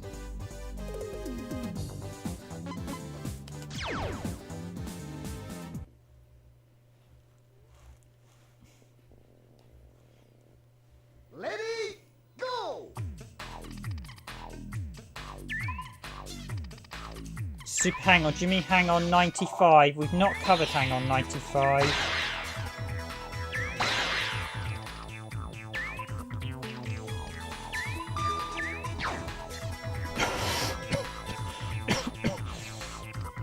Interesting bit of trivia. There was never a port of Hang On, the arcade game, released on Sega Saturn, but one was included in Shenmue as one of the unlockable games, and I'm pretty sure that might have included, because it had box art of the Sega Saturn version, and I'm pretty sure that might have been an unreleased Sega Ages title.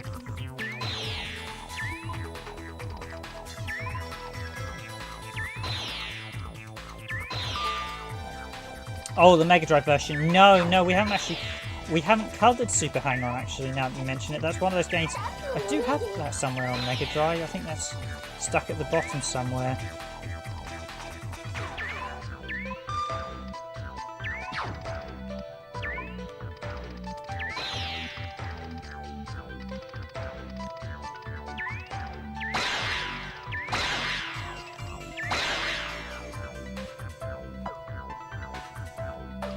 Yeah, the second game had the demo of the content from the unreleased second game content that was really good.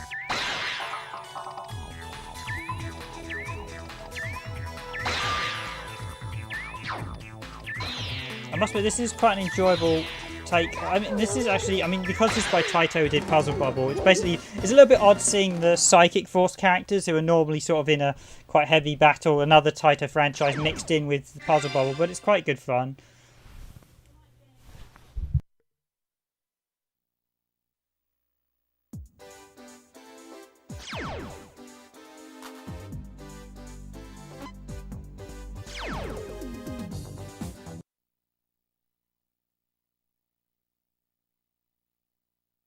Ready, go! 立つのよウェンディ。 Yeah, Sonic Adventure was originally planned to be released on Sega Saturn. And I wonder how...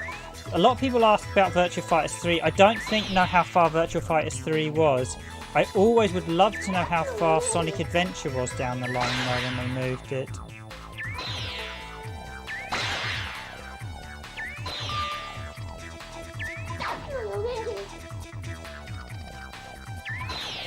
Thanks. I've killed off my line to...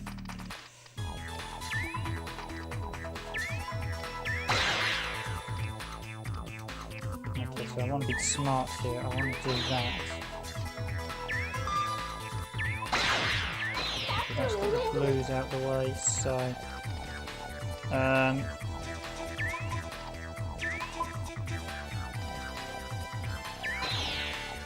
What you want to do in this is eliminate the colours so that we take them out one by one, so the less chance you have different colours. Because the game does seem to deliberately throw you... I've been playing quite a lot of the original Puzzle Bobble, and I've begun to notice there are definitely some interesting puzzles.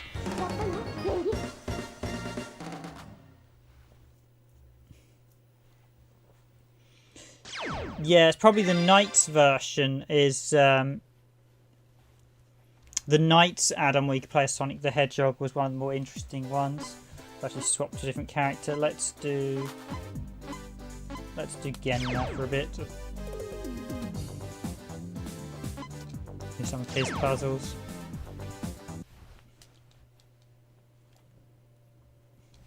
Again, if you're enjoying the stream, please consider hit that like button. It is very much appreciated.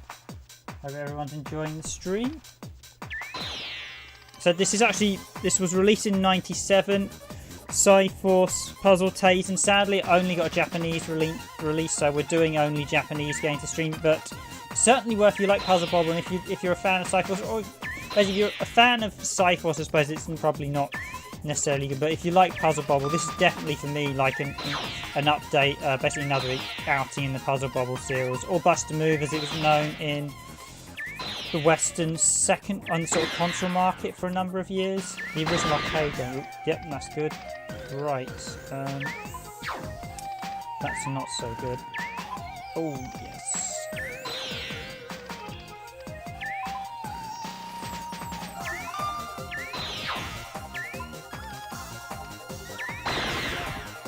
Gotcha. Right, so that's what I want to do. Get as many out in one go as possible.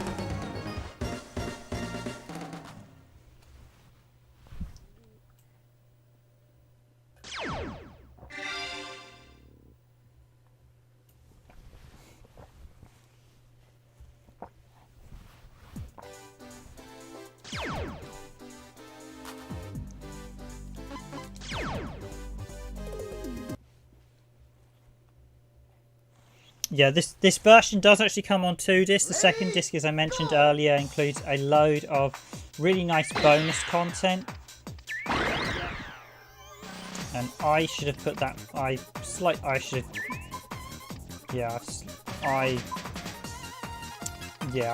annoyed there. I should have got taken this stage out in 2 shots.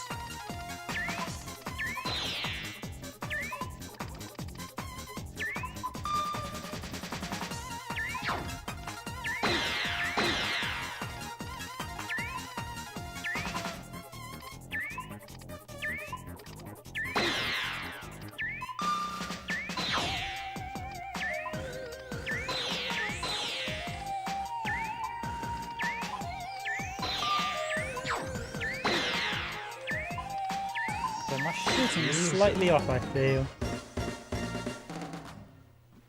Should be a little bit more left and right.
Ready, go!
Let's look a few Keith's pictures, see what they're like. Seeing as he's Byrne's main rival. I think they're supposed to be the same characters from, like, on the Rebel faction, and they sort of come to blows over how they want to handle some sort of rebellion or something in the story.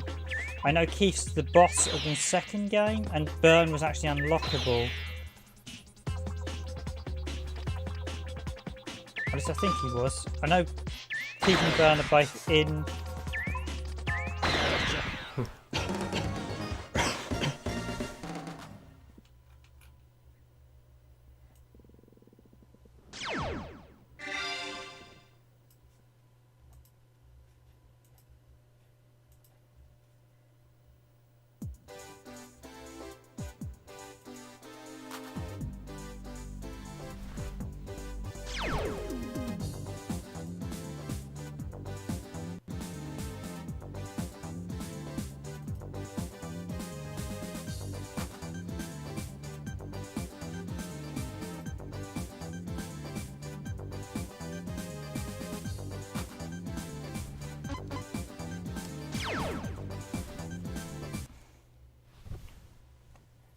Okay, so I'll do a few more puzzles and then I'll wrap this up, guys. I won't do too much longer. I'll do about 15 more minutes. I'll do about 2 hours and then I'll finish. I actually got a few bugs to submit for the soft mod. So as I mentioned earlier, in case you've joined the stream, this is actually being played. I'm playing an NTSC game, so an NTSC PS1 game on an unmodified PAL console. And it's actually running at 60 Hz by default. And this is thanks to the Tony Hack soft mod, which is, I think, a real game changer. Basically, you literally load a thing on your memory card and away you go. It's fantastic.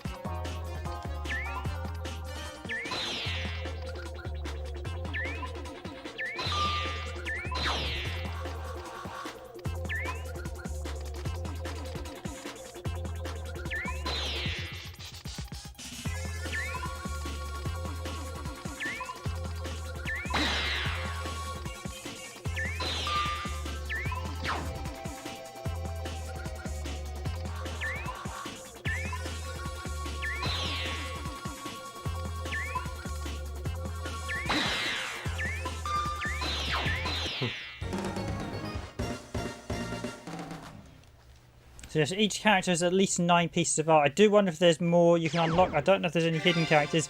Usually, I mean, I kind of miss the fact that the games from this era, you'd all have lots of unlockables and things you could finish the game and unlock. And I do miss the fact that you don't get that anymore. It really annoys me, the fact half the times now it's pay for the colours, pay for the skins, pay for the extra characters. No one unlocks some stuff. Because it gives it more replay value and certainly makes it... I feel some modern games don't feel like you quite get the same value for money as some of the older ones. I mean, at least in some games like Viewful Joe, the unlocking went a bit too far. Beat the game like 5 times on the various difficulties to unlock all the characters. I beat Viewful Joe once and never again. I did actually stream Viewful Joe a while back, and man was I rusty doing that stream.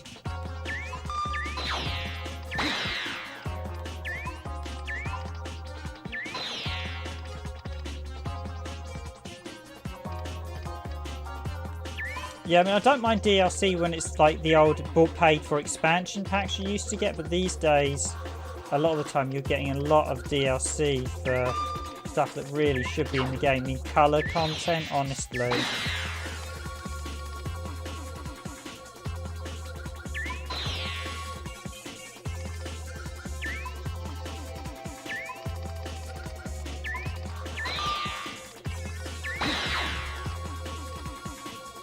Okay, this needs to be... oh.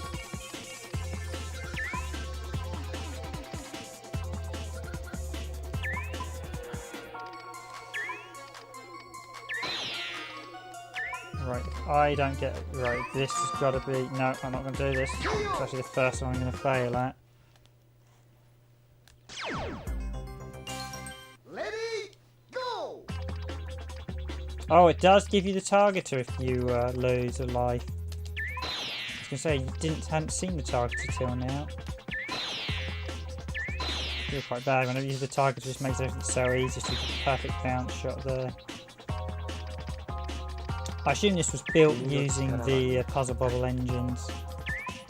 Seeing as it is Taito. Well, it was developed by... Taito published it, but according to... Is it CP.BRAiN, which is the Games Developers Research Institute, this was actually developed by a company called CP.BRAiN.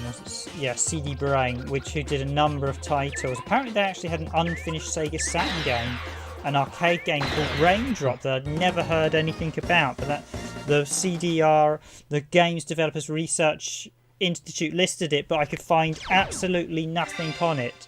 But I can only assume it was a cancelled STV arcade board title.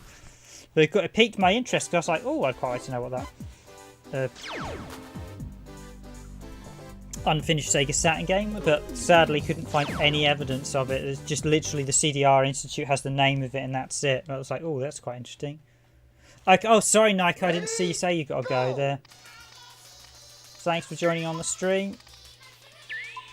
So I will probably look at suggestions for tomorrow or thing. I'm tempted to do Clayman, which is a claymation puzzle game. It actually got a PC release, but was only released on consoles on Japan. And I'm also tempted to do Tear Ring Saga, which if anyone knows what that is, will be in for a treat. That is basically Fire Emblem on the PS1, pretty much. It was developed by the original guy who did the franchise after he left Nintendo.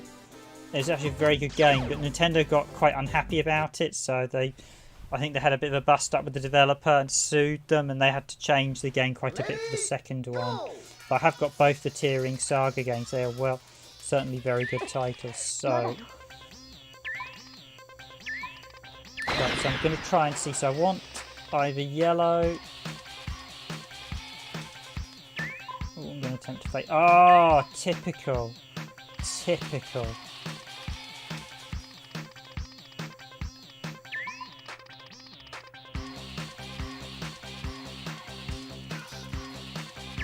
Thanks very much, Hemp Knight. Thanks for your support. You're very welcome. Glad you enjoy our content. As always, if you have friends who might like our content, please do spread the word. We are a continuously growing channel, and I would like to... Basically, the more people we can get subscribing to us, the more content we can produce.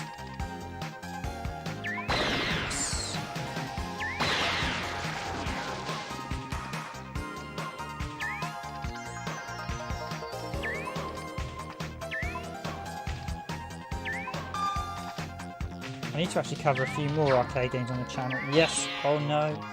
Ah, but I can... Right, if I get this one right. There goes. Wish me luck, everyone. Oh.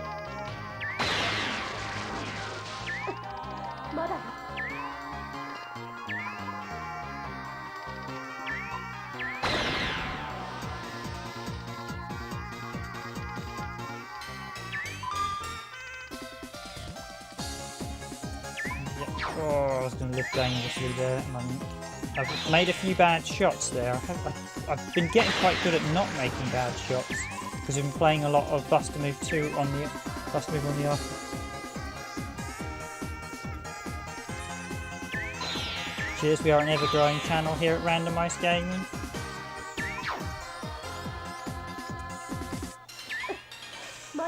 It's always nice to get some support. Thank you, Hemp Knight. And do stay. I mean, I will be back streaming. We do regularly stream, so do keep an eye on the channel. I stream at the minute. I'm streaming Monday, Tuesday, and Thursday. So, last year I was streaming pretty much all day every week, but that kind of prevented me from getting some videos done. So I want to do a few more video content. And I do have one looking at the Tony hacks and forcing PS1, PS2 games into 60 Hz. So. That should be coming. I'm hopefully going to try and get it out. I'm just going to try and get it done tomorrow, but I think...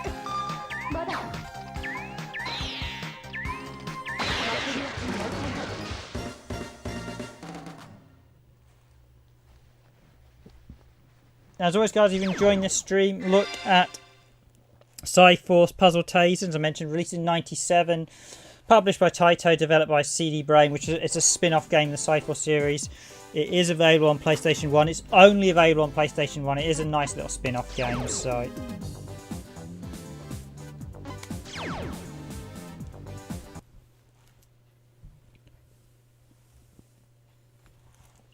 Ready, go!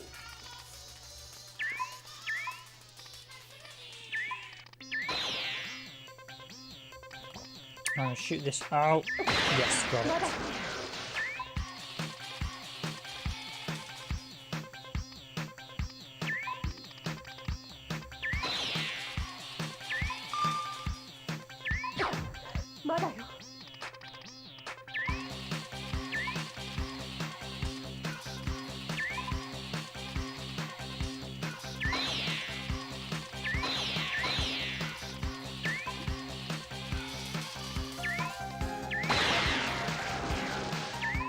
Shot, and that was not such a good shot. Right, I might be able to squeeze that. Yes, just. I have an issue here coming up.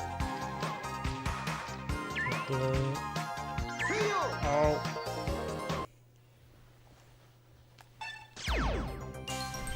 Right, so I think we're going to be approaching the 2-hour mark very shortly. Yeah, 5 minutes. So I'll do a couple more and then I will finish for the evening.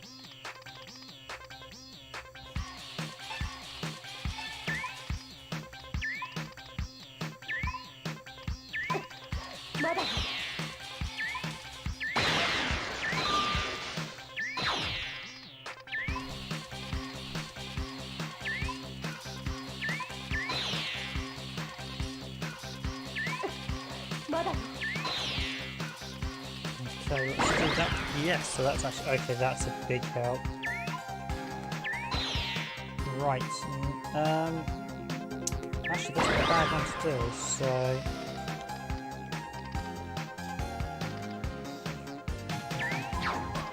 Probably want to take out the blue. I think that will drop most of them. So yeah, so that's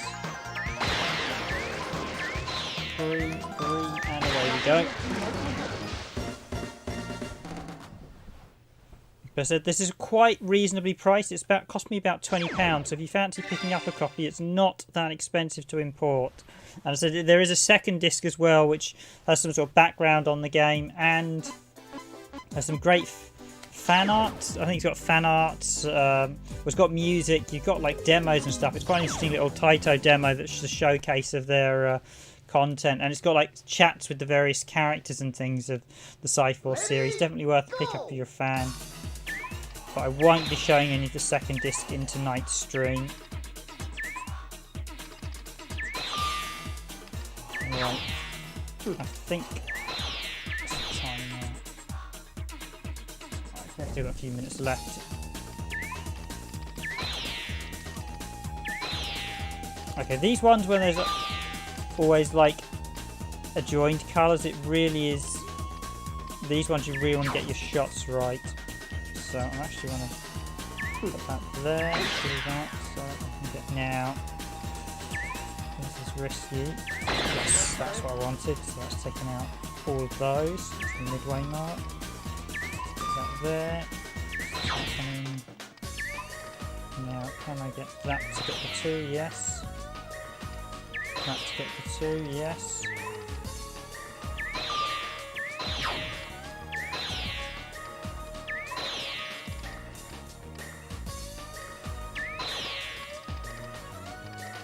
Okay, this one I'm just going to put it in the corner, hopefully.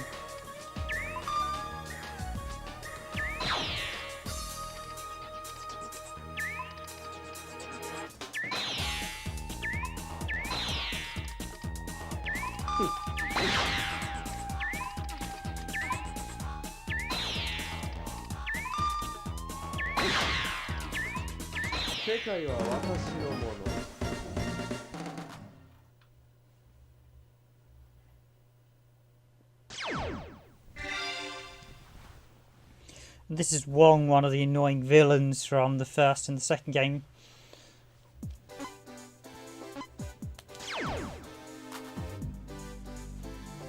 I've actually got a large chunk of the artwork unlocked, so it's probably only takes a couple of hours to unlock the artwork, but you've got endings of all the various characters. And I don't know if there's any hidden characters or anything. There might be. I'm not, to be honest, I picked this up over Christmas and had one of the many games that you pick up and then you go, I'll get round to it at some point, and then it's like, oh well, I've just thought, well, you know what, I haven't played it, I'll stream this. Okay, I'm gonna, right, yes, got that bank shot just right. Finally, my luck's in with that shot.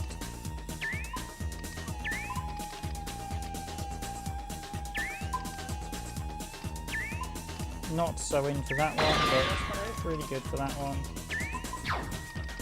Really good for that one.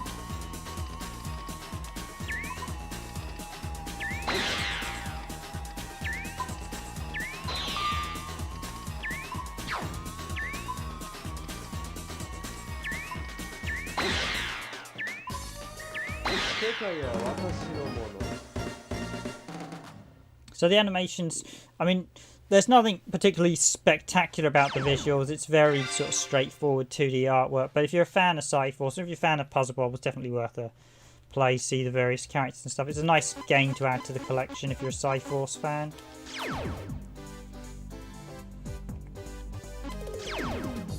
It's using the Puzzle Bobble mode, so it's a fairly straightforward puzzle game. I think it's a really nice, enjoyable title. Ready, go!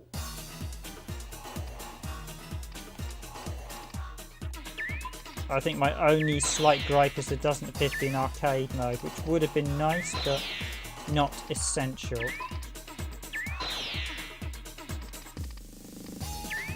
Oh, I keep missing those shots. I should spend a little time just aiming them a bit more carefully.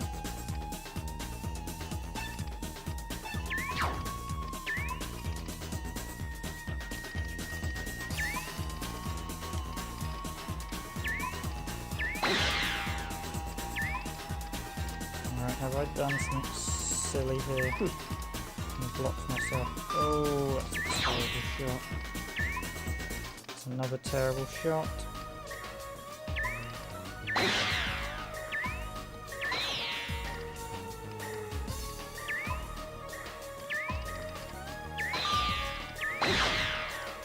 Okay, back on form. Take that one out.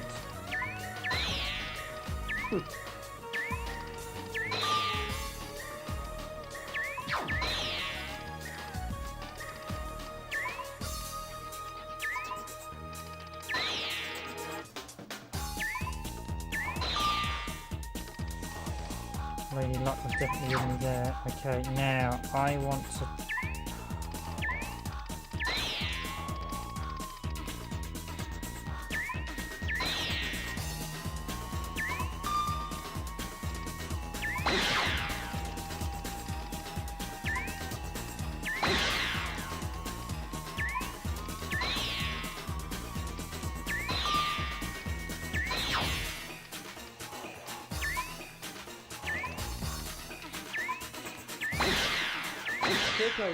Phew, that was a good recovery. I thought I was going to lose that one actually.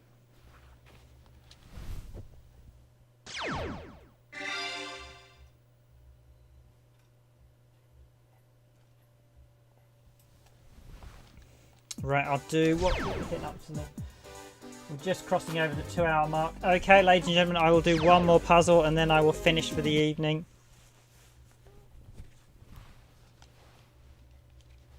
Ready, go!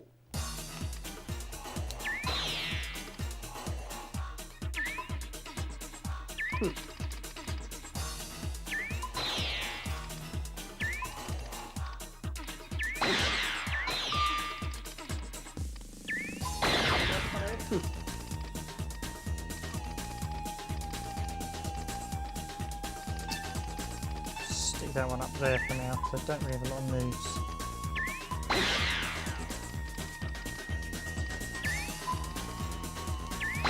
There's those two gone.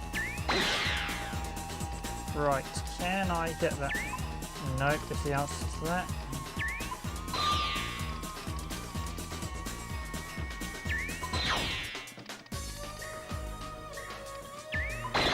Oh, what a good shot.